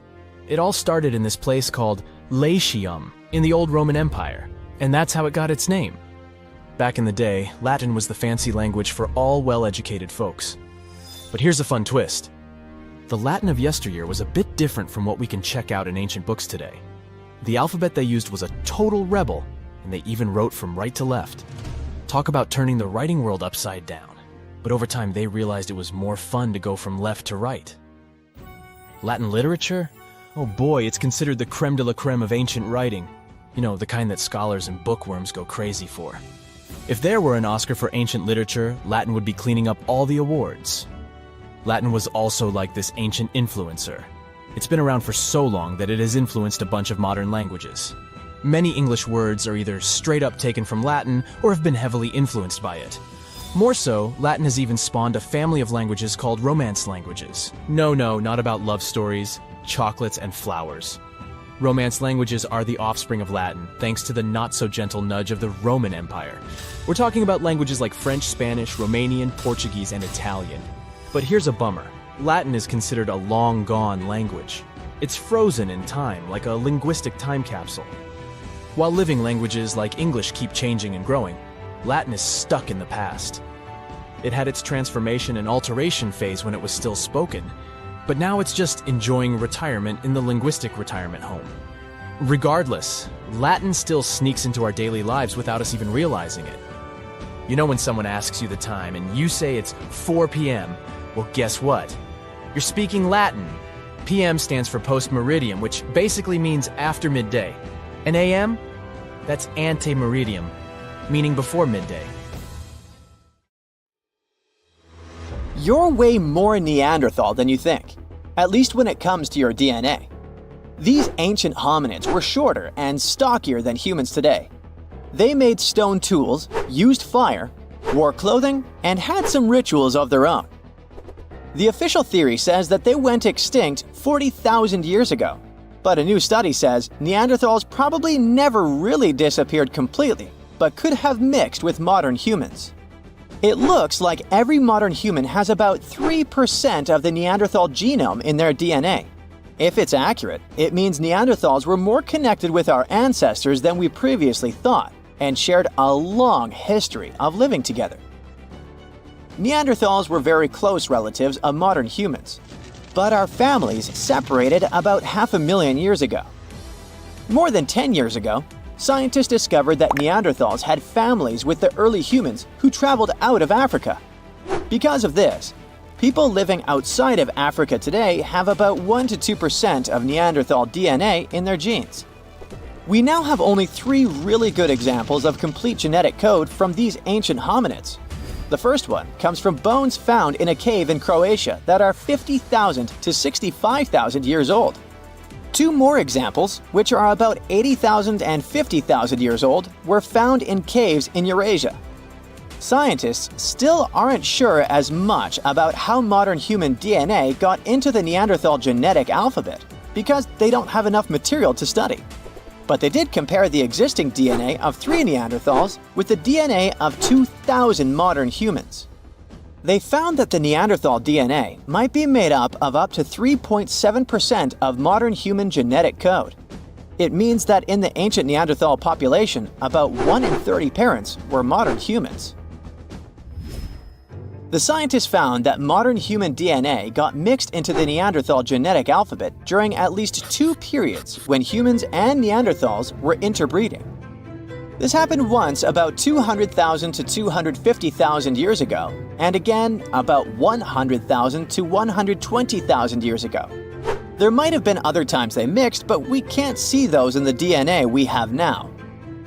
Another recent study, which hasn't been fully checked by other scientists yet, says that most of the Neanderthal DNA in modern humans came from one big period of mixing, about 47,000 years ago, that lasted for almost 7,000 years. Scientists found skulls that are about 100,000 years old in 2 caves in the Middle East. These skulls look like they belonged to early modern humans, but have some features like bigger eyebrows that might show they had Neanderthal DNA. This could be because of gene flow from Neanderthals, and it fits in the mixing time frame. The study also looked at the genetic differences in the 3 Neanderthal genomes and found out that Neanderthals had an even smaller population than scientists thought before. It could be another proof that Neanderthals didn't just go extinct, but became part of the modern human gene pool. Many groups of modern humans left Africa and mixed with Neanderthals so much that Neanderthals couldn't stay separate. In the future, scientists want to study how modern human DNA affected Neanderthals. This could help us understand if this mixing had good or bad effects on Neanderthals. Neanderthals aren't our only relatives from the past. There used to be at least 9 species of humans on our planet. One of them, Homo habilis, earned the nickname handyman because stone tools were found with its remains. It lived in eastern and southern Africa. This early human had a slightly larger brain than its older relatives and an ape-like face. Homo habilis was about 4 feet tall and ate a variety of foods. For a long time, scientists thought Homo habilis was the oldest member of our human family. But new dating methods have shown that Homo erectus, another ancient human, might be older and not related to Homo habilis. Homo naledi is a more mysterious member of our human family, discovered in a South African cave in 2013. It's the only region of the world where their remains were found. They walked on 2 feet, but were also good at climbing trees. They were small, about 4 feet 9 inches tall, weighed around 88 pounds, and had small brains. We don't know much about how they lived since we haven't found stone tools or other cultural evidence. But some scientists think they might have buried their deceased and made cave art. In 2010, scientists found some fossils in a cave in Siberia, but they weren't sure what species they belonged to. These fossils are from a group called the Denisovans, who lived between 194,000 and 51,000 years ago. We don't know much about them because we only have a few fossils, but DNA analysis has shown that Denisovans were closely related to Neanderthals and modern humans. They even had families with early humans, especially in Southeast Asia. There aren't enough fossils to give Denisovans their own species name, but their genes are found in modern humans, which means they might be part of our own species. As scientists study more about Denisovans and fossils in Southeast Asia, we might understand better how different species fit into the Homo family tree. In 2003, they found fossils of a very small human-like species in a cave on the island of Flores in Indonesia. These tiny people lived between 100,000 and 50,000 years ago. They were only about 3 feet 6 inches tall. Scientists think they might have come from another species, Homo erectus, and became smaller over time because they lived on an island with limited food. Because of their small size, they're often nicknamed hobbits.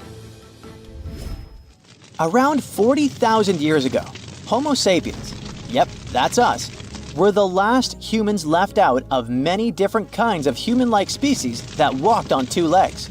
So, the logical question is, what happened to the others? And what did we have to do with their disappearance?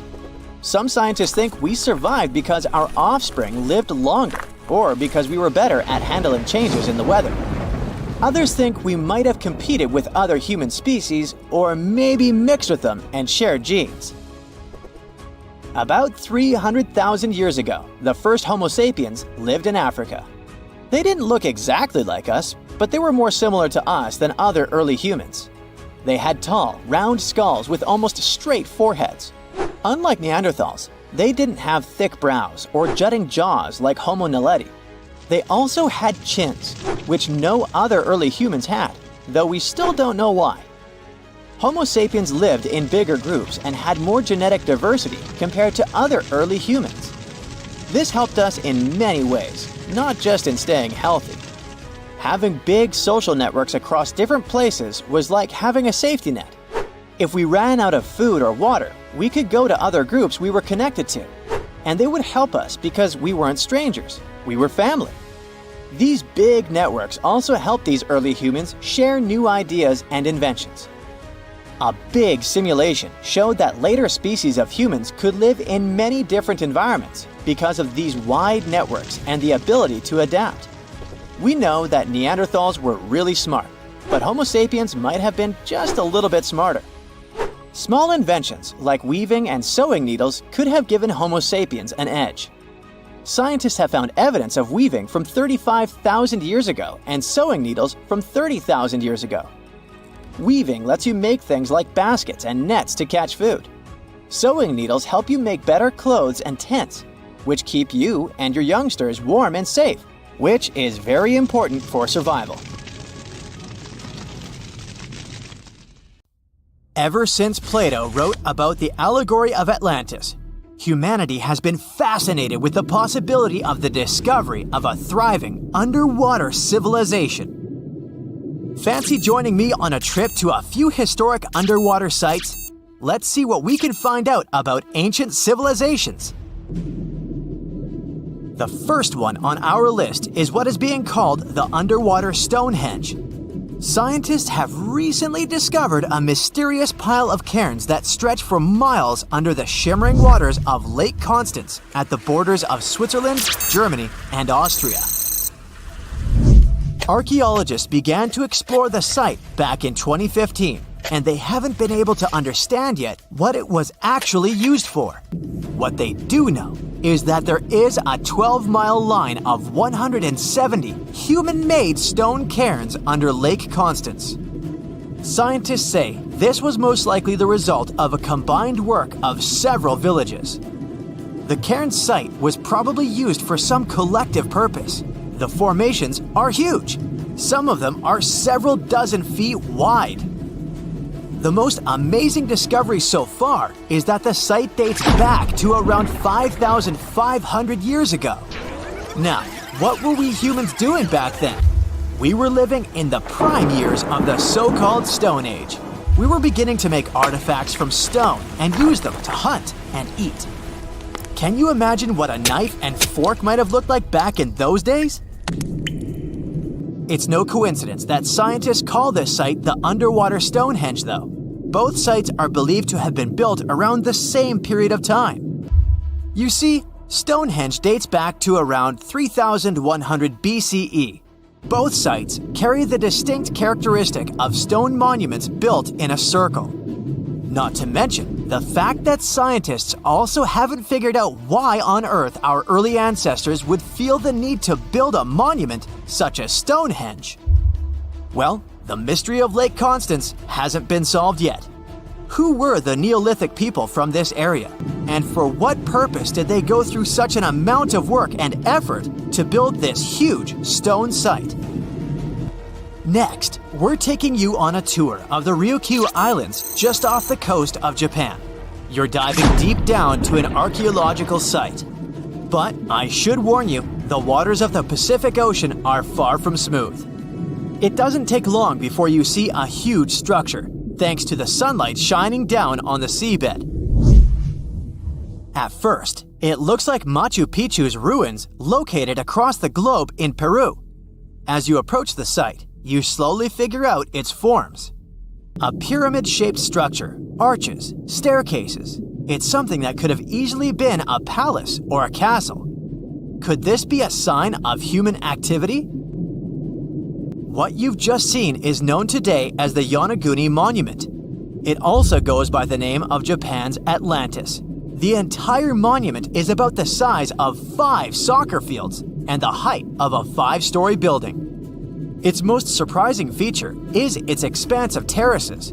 Explorers and scientists believe that Yonaguni might be 10,000 years old. But whether it's a human-made structure or a natural formation is still under debate. For Japan's top marine geologist, Professor Masaki Kimura, Yonaguni is the heritage of a lost civilization. Kimura has dived to the bottom of the ocean to explore the ruins over 100 times over the past 10 years. According to him, there are clear signs of human activity down there. On the monument's surface, there is a triangle-shaped concave that is a historical symbol of water fountains in the region.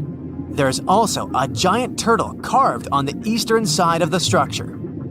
And, according to Kimura, turtles have an important cultural meaning. Several pieces of stone tools have been recovered from the site. Their estimated age is around 10,000 years. However, not all scientists support this theory.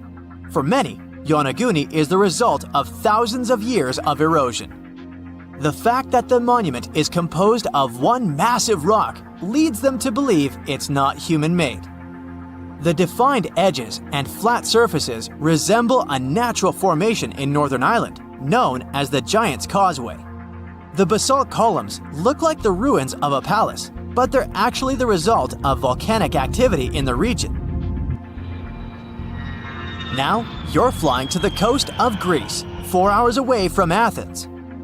More specifically, you're in the Peloponnese Peninsula. You dust off an old snorkel and head for a free dive on a bright sunny day. Sometime into the dive, you start noticing patterns on a seabed. 13 feet below the surface, outlines of familiar objects start to appear, one by one. As you continue swimming, what looks like the outline of an entire city emerges in front of your eyes. Are you wondering how water could have taken the whole city? Rocks are perfectly aligned into what appears to be the foundation of a building. This is Pavlopetri, an ancient city you've probably heard about for the first time. It was discovered by Nicholas Fleming, a British oceanographer, when he was on vacation in Greece. He had heard rumors about Pavlopetri's existence and indeed found several artifacts on the seafloor. He went back to the area a year later with the team. They found a site filled with pots, storage vessels, and tools. A kernstone, for instance, is a tool used for grinding grains and turning them into flour. Multiple amphoras indicate that this settlement dates back to the Bronze Age, 5,500 years ago, when people started living in towns. The settlement is believed to have existed for over 2,400 years.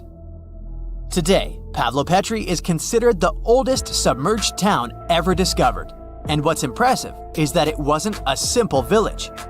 It was a vibrant port city with stone buildings, a marketplace, streets, and even squares. The next stop on our voyage is one of today's most famous underwater cities that has been turned into an archaeological park. The city of Port Royal in Jamaica exists only below the surface, but in 1692 it was one of the wealthiest cities in the Western Hemisphere. Port Royal was the center of the British Empire at the time and an important trade city that attracted people from all over the region. It was also home to real-life pirates of the Caribbean. On the morning of June 7, 1692, the people of Port Royal met a different fate than they had probably expected. The city woke up shaking. People were thrown out of their beds by the power of a massive earthquake, ranking 7.5 on a Richter scale. One survivor said he had seen Earth opening up and swallowing the whole town. What he said could be true, as the city was mainly built on sand. The ground swallowed buildings, roads, you name it. Geysers erupted, and finally, waves as big as 10-story buildings hit the city. About 33 acres of the city disappeared under the water. Amazingly, most of its 17th century remains are still in good condition under 40 feet of water. Archaeologists have found taverns, storage rooms, kitchens, and recreational buildings used for diverse purposes. You can also see a grand lion statue, a submerged bridge, and many picturesque arches. Of course, I saved the best for last: India. Just off its coast lies another sunken marvel. A site known as the Lost City of Cambay is located in the Gulf with a similar name. It remained undiscovered until 2001, when the National Institute of Ocean Technology made a routine water assessment. With the help of sonar technology, which sends a wave sound to the bottom of the sea, they found something far beneath the surface. Images showed well-defined geometric shapes spread along a 5-mile stretch. The remains date to more than 9,500 years ago, meaning this civilization was lost at around the end of the Ice Age. Debris recovered from the site included construction material, pottery, beads, sculptures, and even bones. Scientists argue whether these artifacts are indeed from the site, but if they truly are, then the lost city of Cambay might be the oldest civilization in the world.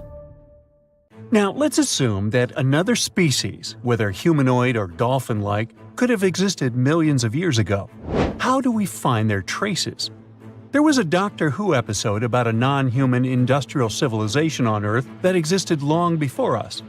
These reptiles, called Silurians, were forced deep underground by a catastrophic rise of temperatures on Earth, and there they thrived for centuries. That inspired scientists to create the so-called Silurian hypothesis. If there was an advanced civilization before us, we should find their traces somewhere. Well, let's try. Climatologist Gavin Schmidt and astrophysicist Adam Frank decided to dive into this themselves. Like us, any technologically advanced civilization would be hungry for energy, so they looked for global effects that would leave a widespread mark. For example, hints of large-scale industrial processes, like plants and factories, and their leftovers. Then comes the question of how long these civilizations would last. If they existed for a long time, we should look for long-lasting signs, like residues from burning fossil fuels, mass extinctions, synthetic chemicals not found in nature, and even traces of nuclear fission. Basically, we should search for the same kinds of things that humans are currently leaving behind as evidence of our activities. Unfortunately, this evidence isn't that easy to find. Let's imagine an unsettling scenario if humanity suddenly disappeared.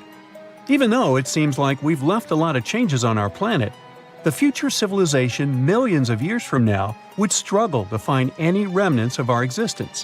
Why? Well, our planet has existed for 4.5 billion years. Complex life on Earth has existed for more than 400 million years. Compared to that, our industrial period only lasted around 300 years, and we haven't left any significant traces. Our record of Earth's history is full of gaps, especially the further back you look. The fossil record captures only some things, being very selective and incomplete. On average, one fossil emerges every 10,000 years, and dinosaur footprints are even rarer. Mountains rise, oceans change, and plate tectonics can easily wipe out evidence of entire civilizations. After a couple of million years, chances are any physical signs of a civilization would disappear. In order to find at least something, we have to look for things like odd sediment patterns or unusual isotopic ratios. Also, fossils mostly form in water, leaving us in the dark about creatures on land or in the jungles. So even if there was a technologically advanced society millions of years in the past, and even if they were far more advanced than us, we might struggle to find any clues of its existence. Frank and Schmidt try to understand how we could ever hope to spot signs of them. Discovering actual cities would be the ultimate proof of a Silurian-style civilization on Earth. But Adam Frank isn't too optimistic. Even now, our cities cover less than 3% of the surface, making it easy to miss ancient city ruins. Whether a city survives over tens of millions of years depends on whether the land around it is sinking, getting locked into a rock, or rising, getting worn away by rain and wind. So places like the French Quarter in New Orleans might have a better shot of making it into the geologic record than, say, Haight-Ashbury in San Francisco. When it comes to finding artifacts, the odds are pretty slim as well. No prehistoric iPhone would survive millions of years, fancy glass or not. Finding their fossilized remnants might be a bit more promising, but it's still tricky. Considering modern humans have only been around for about 100,000 years, it's quite possible that we might overlook any traces of an earlier advanced species. There is one thing, though. We could stumble upon their traces in rocks. Our current chaotic era might leave a distinct mark on the Earth's geological history, especially since we're basically experiencing PTM 2.0. I'll get to that in a moment. So they try to look at the changes in the carbon cycle. Humans have been releasing a lot of fossil carbon since the 18th century. This leaves a special mark in the carbon isotope ratio, like a signature that shows the difference between carbon in living things, such as seashells, and carbon in lifeless volcanic rock. Scientists also look for signs in the way sediments are arranged. Large coastal deltas might mean that there were bigger rivers made by folks in this hypothetical civilization. Traces of nitrogen could suggest big-scale farming, where they used a lot of fertilizer. Spikes in metal levels in the sediment could mean runoff from heavy industries. Of course, a single find like that wouldn't tell us anything. Schmidt says the key is to look for multiple signs together. Without clear artifacts, the uniqueness of an event might show in various clues rather than a set of changes linked to a single cause. On a quest for Silurian-style clues, scientists even decided to check the Moon. Some astronomers find it surprising that no one has looked into this before. They even joked about the possibility of dinosaurs building rockets and leaving traces on the Moon or other celestial bodies. These astronomers think that Earth-like planets tend to erase signs of civilizations on their surfaces. So they're exploring the wild notion that these beings might have been space travelers. In that case, remnants of their technology, known as technosignatures, could be lurking not only on our Moon, but also on asteroids, or even buried on Mars. There they might endure for millions or even billions of years. Unfortunately, so far, despite digging into the past 380 million years and examining all suspicious events, the researchers haven't found a clear match for a technological civilization. They don't give up, though. Frank calls for more investigation. For example, we could study how modern industrial chemicals stick around in ocean sediments. This, he believes, could help us identify similar chemical traces in the Earth's history. If there are no traces, why do we even bother to find something like that?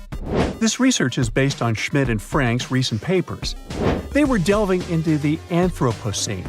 It's the proposed epoch dominated by human activities on Earth. It's full of these things called hyperthermals. They're prehistoric events when temperatures on Earth sharply increased over a relatively short time. They're like extreme heat waves from the past. A great example of this is the Paleocene-Eocene thermal maximum, or PETM for short. It happened around 55.5 million years ago and saw a rapid rise in global temperatures. Over 200,000 years, the average temperature on Earth jumped from about 9 to 14 degrees Fahrenheit. We study these hyperthermals to understand how they occurred, from natural causes or human activities. So, these hyperthermals sparked the genesis of Frank and Schmidt's research. To study them, scientists started examining chemical signals and tracers left in rocks. When doing that, Schmidt and Frank uncovered some eerie parallels between all the climate issues we have today and past periods of rapid temperature shifts. There's a close similarity between the PETM and other hyperthermal events. So all this work isn't just about solving a historical mystery. Understanding our impact on the environment can guide us to finding better ways to live in harmony with the planet and avoid becoming a forgotten species in the future. Our Milky Way is filled with lots of planets that could be just right for life, but we don't know if there are other civilizations out there. Earth is the only place we know of with living beings. About 200 years ago, people wondered if there might be civilizations on Mars. Back then, it was a real question. But once we got pictures from space probes, we decided there wasn't any evidence for it, and that idea got stuck in our minds. Now, it's not even considered a valid topic for serious science. It's seen as kind of silly. But no one has set clear limits on what could have happened on our own planet a really long time ago. So, even if there is no proof, we shouldn't throw away the possibility. Don't forget, it took humanity a while to recognize dinosaurs. Maybe Silurians are just patiently waiting for their time. In February 1961, 3 adventurous rock lovers were searching for geodes near Olancha, California. They took one of their findings home and studied it because it looked pretty unusual. They managed to cut through the matrix and discovered something unexpected inside. Instead of the usual mineral formations, it had a cylindrical object resembling porcelain inside. There was a metal shaft at its center, and around it, a hexagonal sheath made of copper and some unidentified substance. Its discoverers were hoping they had found an example of some unknown technology from 500,000 years ago. It could be proof that there was a hyper-advanced ancient civilization like Atlantis, or that time travel was real. Maybe someone came all the way from the future and accidentally dropped the item. Or maybe some intelligent extraterrestrial beings brought it when visiting Earth. If any of these theories were true, it would mean that scientists have to completely rewrite all human history as we know it. But not everyone shared the excitement, and truth seekers and alternative archaeology circles were trying to solve the mystery of the so-called Koso artifact until the late 90s with theories and debates. Then a group of skeptics took images and x-rays of the discovery and showed them to spark plug collectors. They have identified the artifact as a spark plug with corroded metal components from the 1920s and not ancient technology at all. Almost 20 years later, one of the co-discoverers of the artifact agreed to take it for inspection at the University of Washington. They officially confirmed it was a 1920s-era champion spark plug. And the stone matrix containing the artifact wasn't a geode, but a concretion. Those can form because of natural processes over decades or years, but not millennia. The Koso artifact is a good example of an out-of-place artifact, which is a thing in pseudo-archaeology. It's something found in a place or time where it shouldn't logically be. These artifacts seem too advanced for the time period they're found in. They could also mean human activity existed when humans weren't supposed to be around. The Baghdad Battery is another example of such an artifact. It was found in the 1930s by a German archaeologist and consists of a clay jar, a copper cylinder, and an iron rod going through the jar's stopper. Its top, which was broken off, probably had been sealed with asphalt. Its discoverer noticed that it had two different metals and possibly an electrolyte, which are key components of a battery. There are no ancient writings to support this theory, but when scientists ran tests and filled it with an ionic solution like vinegar or wine, it showed that it could conduct electricity. If it really was a battery from 2,000 years ago, it might have been used in ancient medical practices, or even embedded in statues to make it look like they were buzzing to impress people. Kionich, who found it, believed it was used for electroplating, a process for coating metals. Even if it was used as a battery, the Baghdad artifact could only produce a small amount of energy, around 1 volt of electricity. So, some people believe it was used as a storage container for sacred scrolls. Back in the 1930s, a couple stumbled upon something strange while walking along Red Creek in London, Texas. It was a piece of wood sticking out of what looked like an ancient rock formation. Around a decade later, their son, who was really curious to find out its secret, decided to crack open the rock and found a surprisingly modern hammer inside.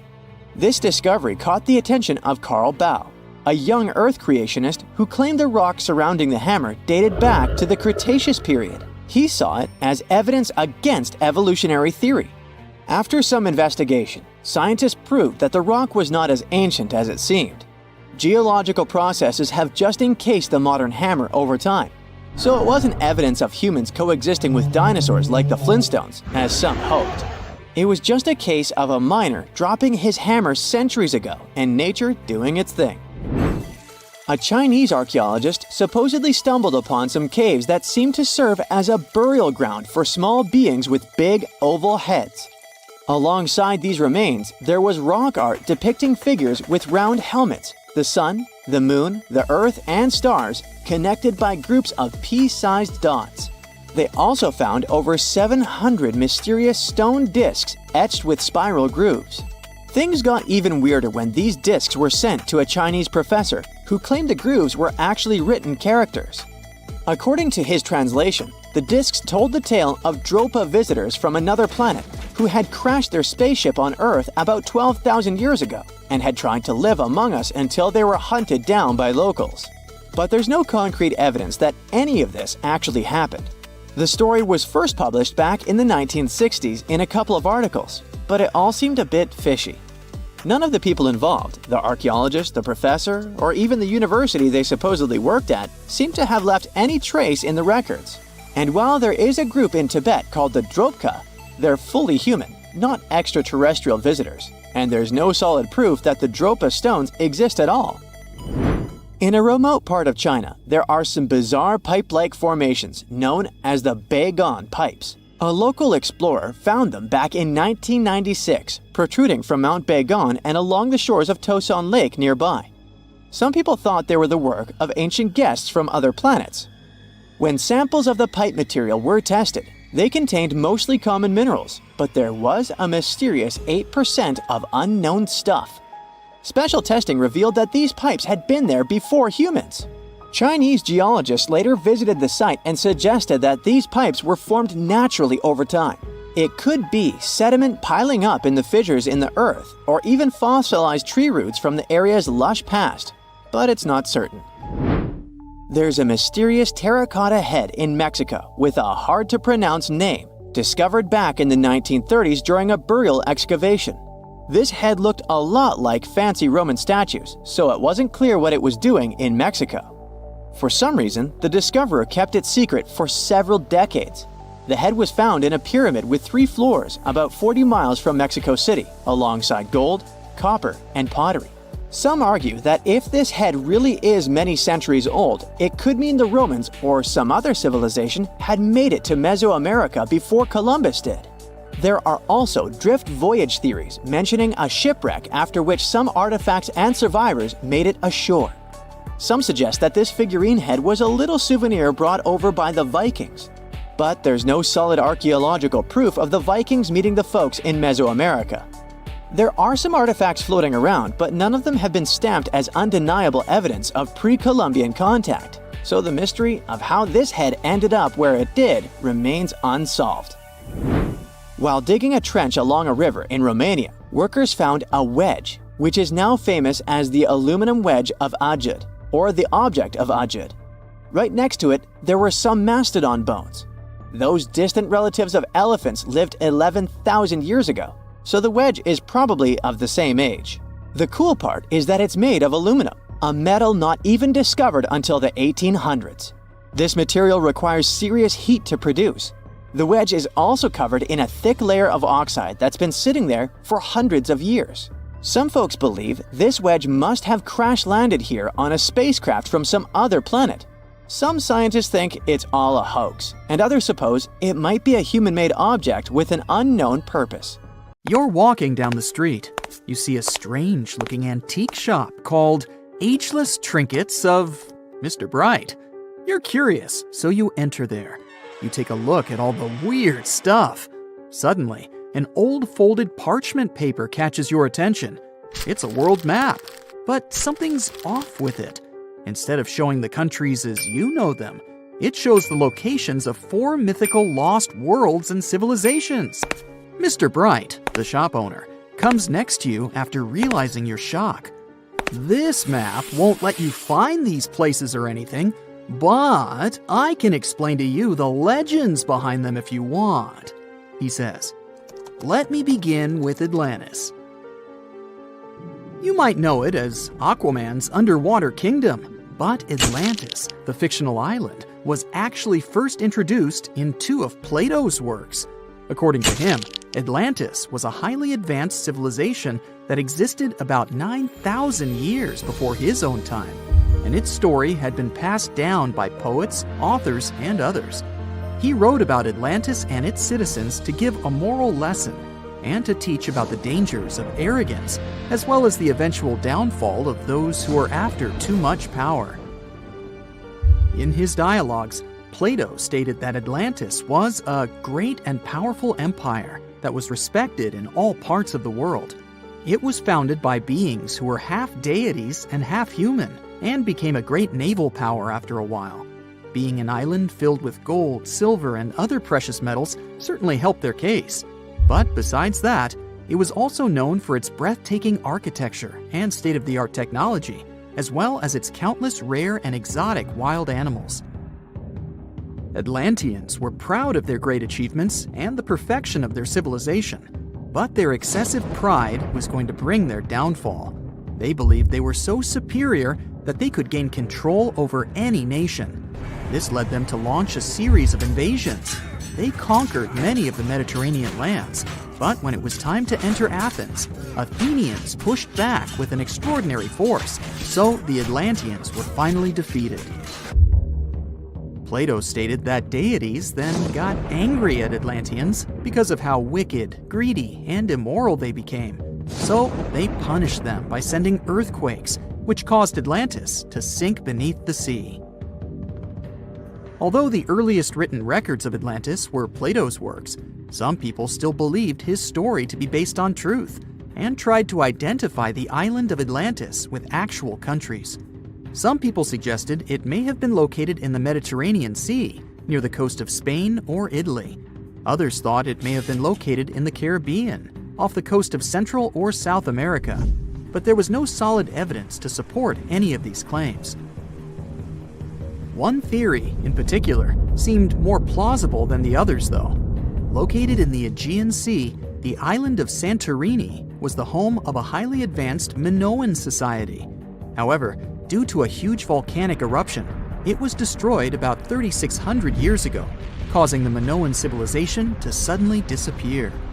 These similarities between the fictional Atlanteans and the historical Minoans made Santorini a good candidate for the speculations. Yet again, there were still major flaws with it, such as how the time when Plato said Atlantis was destroyed doesn't coincide with the time of Santorini's eruption. So Atlantis still continues to be regarded as nothing more than a popular legend in the scientific world. Now, let's move toward the northeast direction on the map, Mr. Bright says. According to Celtic Breton mythology, There once was a magnificent city called Ys, also known as Caris, that towered over Douarnenez Bay in France's Brittany region. It was the most wealthy city in the entire Atlantic. It was especially famous for its beautiful gardens and buildings, and its citizens were all living comfortably and happily there. Dahut, who was King Bradlon's daughter in Breton legends and literature, had a deep love for the sea. She begged her father to build a city at the edge of the sea, and that is how the city of Ys was established. Little did she know that she would be the one responsible for the destruction of her father's beloved gift. You see, since the city was surrounded by the sea, it needed to be protected by a dike equipped with floodgates, and these gates could only be opened at low tide. And the only one who had the keys to these gates was the king himself. One day, a handsome red knight arrived at the city, but couldn't pass the gates. Dahut was so taken by him that she wanted to let him in. She knew that her father was the keeper of the only key to the city, so she sneaked into his room and stole it from him. Then she gave it to the Red Knight so that he could enter the city and they could be together. However, the Red Knight turned out to be the Prince of Darkness, and he intentionally left the gate open to the raging sea. The waves soon swallowed all of Ys. King Gradlon was able to escape on his magical horse, but Dahut couldn't. She turned into an evil mermaid who lured sailors into the sea. Today, if you go to Quimper, a city in Brittany, northwest France, you can find the statue of King Gradlon riding on his horse. Although the city of Ys is a legend, Brittany coast locals believe that on the days when the waters are calm, you can still hear the tolls of the city bells deep under the sea, if you listen carefully. Mr. Bright then points at the Indian Ocean on the map and says, "Now, have you heard about Lemuria?" Back in the mid-1800s, a few scientists suggested that there was once a continent that existed in the Indian Ocean, somewhere close to the south of modern-day Sri Lanka. The first one to popularize this theory was the British lawyer and zoologist Philip Lutley Sclater. In his paper, The Mammals of Madagascar, he stated that he found lemur fossils in India, and not in Africa.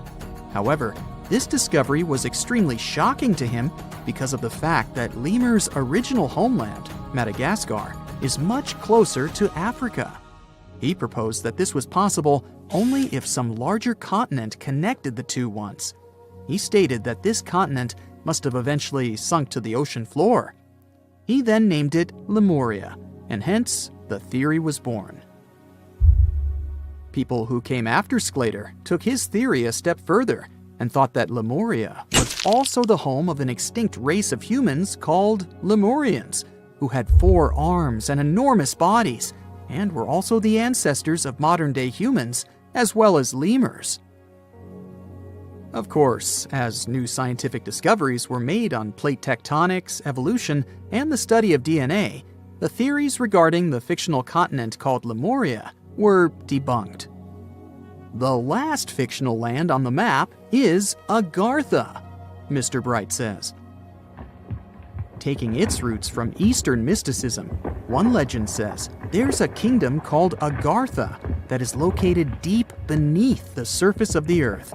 It's where all 4 corners of the world are connected by paths and tunnels. It is said that there's a secret entrance into Agartha hidden in the Gobi Desert, and it's built by Agarthans themselves using advanced technology that can't be detected by us, the surface folks. According to some beliefs, Agartha exists to counterbalance the energies of those who live above the surface. While we live in a state of rush and heightened emotions, this world beneath us is the total opposite. Some even say that those who escaped Atlantis fled here to continue their lives inside the Earth's core. And yet, others think it's actually a land that's crawling with all kinds of monsters. But there's no need to be scared, since modern science proved Earth's core is not actually hollow and is a solid hot iron ball. So you can cancel your journey plans to the center of the Earth if you've made any. Thanks, Mr. Bright. Scientists discovered something Atlantis-like near Australia. There used to be an entire continent that's now underwater. Here's what happened to it. Around 70,000 years ago, during the last ice age, there was a huge landmass called Sahul. It was located in the southwestern Pacific Ocean. This ancient supercontinent connected what we now know as Australia, New Guinea, Tasmania, and the Aru Islands into one giant piece of land. Imagine lush tropical rainforests surrounded by beautiful mountains. Sahul's tallest mountains were in the New Guinea highlands, with peaks reaching over 13,000 feet. This beautiful place was home to a variety of unique animals, most of which were pouched creatures. But back then, they weren't just koalas and kangaroos. Sahul was filled with different types of grazers, burrowers, scavengers, and predators. It was home to a huge diprotodon, a powerful hunter Thiosolio, and a horrifying Megalania, a creature that's much larger than any living lizard today. It was a unique place because the rest of the world was filled with placental animals at the time, like wolves, elephants, and humans. In Sahul, the only normal mammals were bats and rodents. But not all its parts were the same. The Timor, Arafura, and Carpentaria regions were covered by hot savanna and dry forests. It looked kinda like modern Australia, hot air deserts with scrubland, steppe, and temperate forests along the eastern coast. Back then, people were migrating all across the world. They made an incredible journey from Southeast Asia to Sahul and first arrived here from 60 to 45,000 years ago. They mostly traveled by foot and crossed the sea using bamboo rafts and simple boats. They came there from an ancient landmass called Sunda, which includes parts of Southeast Asia. They traveled across a series of islands known as Wallachia and eventually spread across Sahul. And it wasn't a small journey. Sahul was huge, around 4.1 million square miles. That's bigger than the USA or Canada. It stretched from the equator to around the southern part of New Zealand. So they arrived in what is now Australia and became Australia's first people. Scientists think that Sahul had a population of 500,000. We've discovered cave paintings that date back around 40,000 years. It's a hunting scene depicting an anoa, or miniature buffalo, facing figures of humans and animals.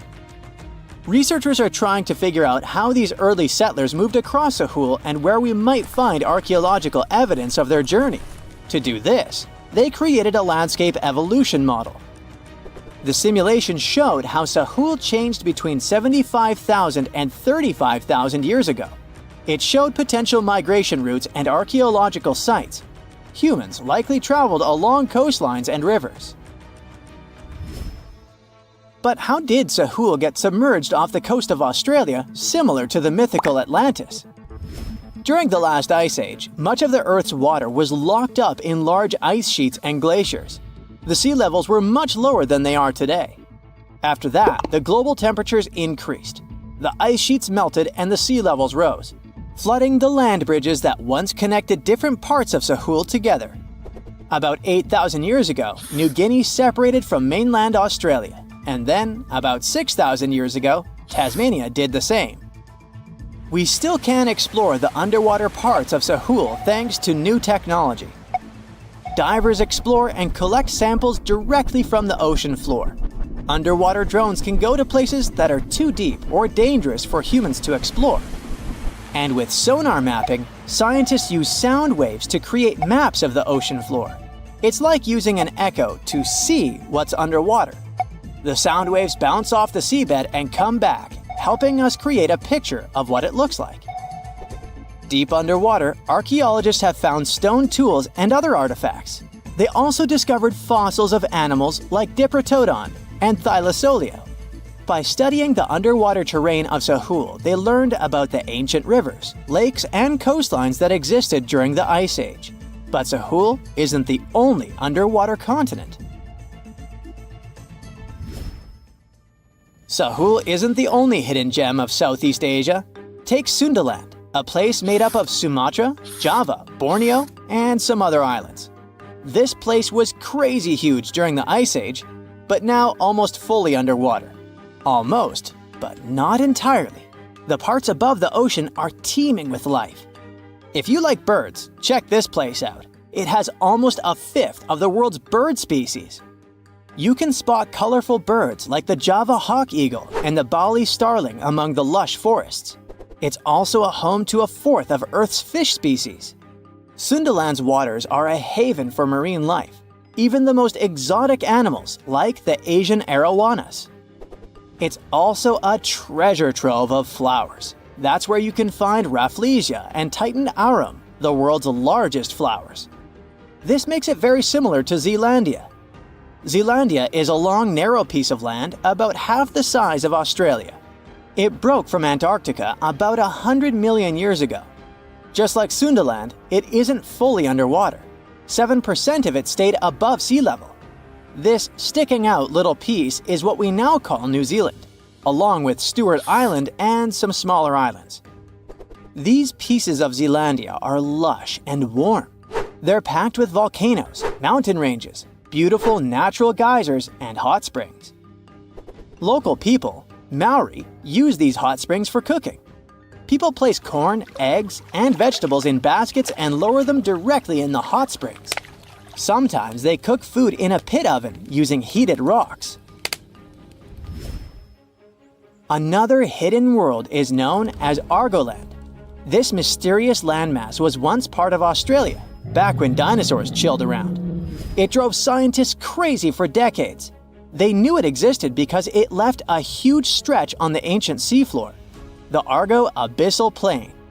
About 155 million years ago, it broke off from Australia, saying bye-bye. The continent drifted somewhere north, and when it reached Southeast Asia, it just vanished. Scientists had no idea where it went, but recently they finally found its remains. Turns out, poor Argoland's lower parts started drowning into the Sunda Trench, a horrifyingly deep oceanic pit. The Earth's crust sunk into the mantle. Meanwhile, the upper parts of Argoland were pushed upward, grabbing the younger rocks on land. Because of this, Argoland broke apart into a bunch of smaller pieces. These pieces formed parts of Borneo, Java, Sulawesi, and other regions. The remains are buried under Indonesia and Myanmar. Imagine a colossal landmass the size of Greenland, Greater Adria. Its journey began about 240 million years ago when it broke away from the supercontinent Gondwana. It started moving north, and after 100 million years of enjoying the warm seas, it suddenly crashed into Europe and shattered into pieces. Most of these pieces went deep into the Earth's mantle, but some were scraped off and became part of mountain ranges like the Alps. Today, the remnants of Greater Adria are scattered across more than 30 countries, from Spain to Iran. That's why they're hard to look for. Seychelles was also once part of Gondwana. Yep, these idyllic islands are sitting atop of the ancient continent. We know a lot about it because of its fascinating granite outcrops. 100 years ago, Alfred Wegener discovered continental drift, but no one believed him. These granite outcrops helped him prove that he's not crazy and that tectonic plates really are moving. The Seychelles broke off from India and Madagascar and eventually became a sad loner in the Indian Ocean. This probably happened because of some insanely active volcanoes in the Deccan Traps. But now the islands are home to unique species both on land and in the coral reefs nearby. Mauritius broke off from India after the dinosaur wiping. Along its journey, it stretched into a long ribbon-like shape and also broke into pieces. Now it's all scattered beneath the Indian Ocean. Scientists stumbled upon this lost land by studying tiny ancient crystals called zircons. These zircons are like time capsules. They date back an astonishing 660 million to 2 billion years. That's even older than Mauritius itself. These ancient crystals hinted that there's another Atlantis somewhere nearby. Turns out there are hidden continents all around the world, and maybe we'll discover more of them in the future. It's strange if you think about it. There are old Roman buildings that have lasted for thousands of years, while our newer buildings seem to fall apart. How did the Romans manage to create such strong buildings? A lot of them with complicated designs, too. Recent research has shown that the Romans used a type of concrete that has an extra layer of protection against the elements. It can even fix itself when it gets wet. This discovery not only explains why these buildings have lasted for thousands of years, but it can also help us make cement in a way that's more natural and resistant. A recent study shows that Romans used volcanic ash in their concrete mix to make it stronger, especially when it was near the ocean, where the air is naturally more humid and could naturally cause more damage. These days, we make concrete out of sand, rocks, water, and a special kind of cement called Portland cement. This cement itself is made by cooking limestone, clay, and other substances in very hot ovens that reach over 1400 degrees Fahrenheit. Sure, it creates a well-blended mixture, but it cracks easily, and sometimes it only lasts a few decades. There's one more interesting feature of this amazing Roman concrete. It has small white bits of calcium called lime clasts that stay inside the concrete and do not disappear over time. At first, it may not seem that attractive because it's not as smooth as the concrete we use today. And for many years, specialists used to think that having small pieces of lime in concrete was a bad thing because they thought it made buildings less resistant. But researchers found out that these tiny pieces actually help the concrete fix itself. I wish I could fix myself that easily. They discovered that when the concrete got cracks, it seemed to magically fill them with a substance called calcium carbonate, found in the lime clasts. The Romans made their concrete by mixing sand, volcanic ash, and burned limestone together and adding water. This is called hot mixing. When the water and lime mix together, they have a chemical reaction that makes the mixture get very hot, up to 200 degrees Fahrenheit. This also causes those tiny pieces of lime to form.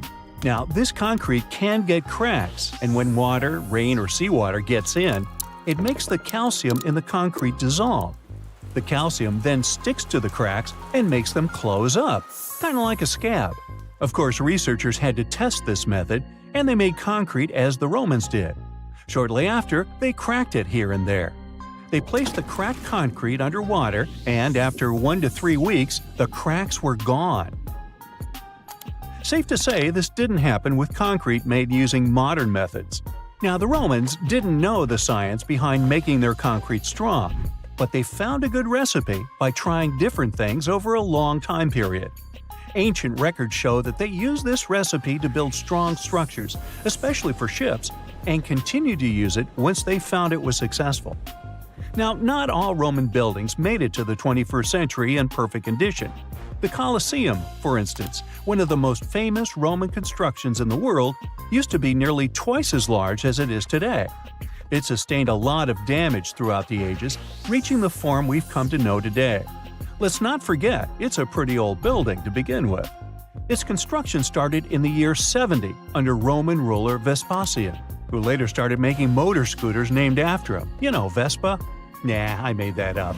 Anyway, ever since it first opened, the Colosseum was home to a lot of activities and shows, featuring fearless gladiators and a large display of exotic animals, who got to mingle and did lunch together. Unfortunately, it all went downhill in 217 when a fire struck the upper parapets and much of the building's interiors. It took a whole century to finish up the repairs for the damages. Sadly, the initial shape of the Colosseum would be gone forever. A strong earthquake followed, and that didn't help either. This one took place in southern Italy in 443. At this point, a considerable portion of the Colosseum's outer ring was damaged. Soon enough, when locals encountered hardship, they had to rely on selling chunks of limestone from the ancient Colosseum to go by. Another earthquake came in 1349, which gave the Colosseum its most devastating blow. It's when the south side of the building collapsed completely. That's when it started to look more like the building we can see today in the Italian capital. It's not all bad, though. Some pieces of stone that were shaken off the Colosseum were used to rebuild other famous landmarks in Rome.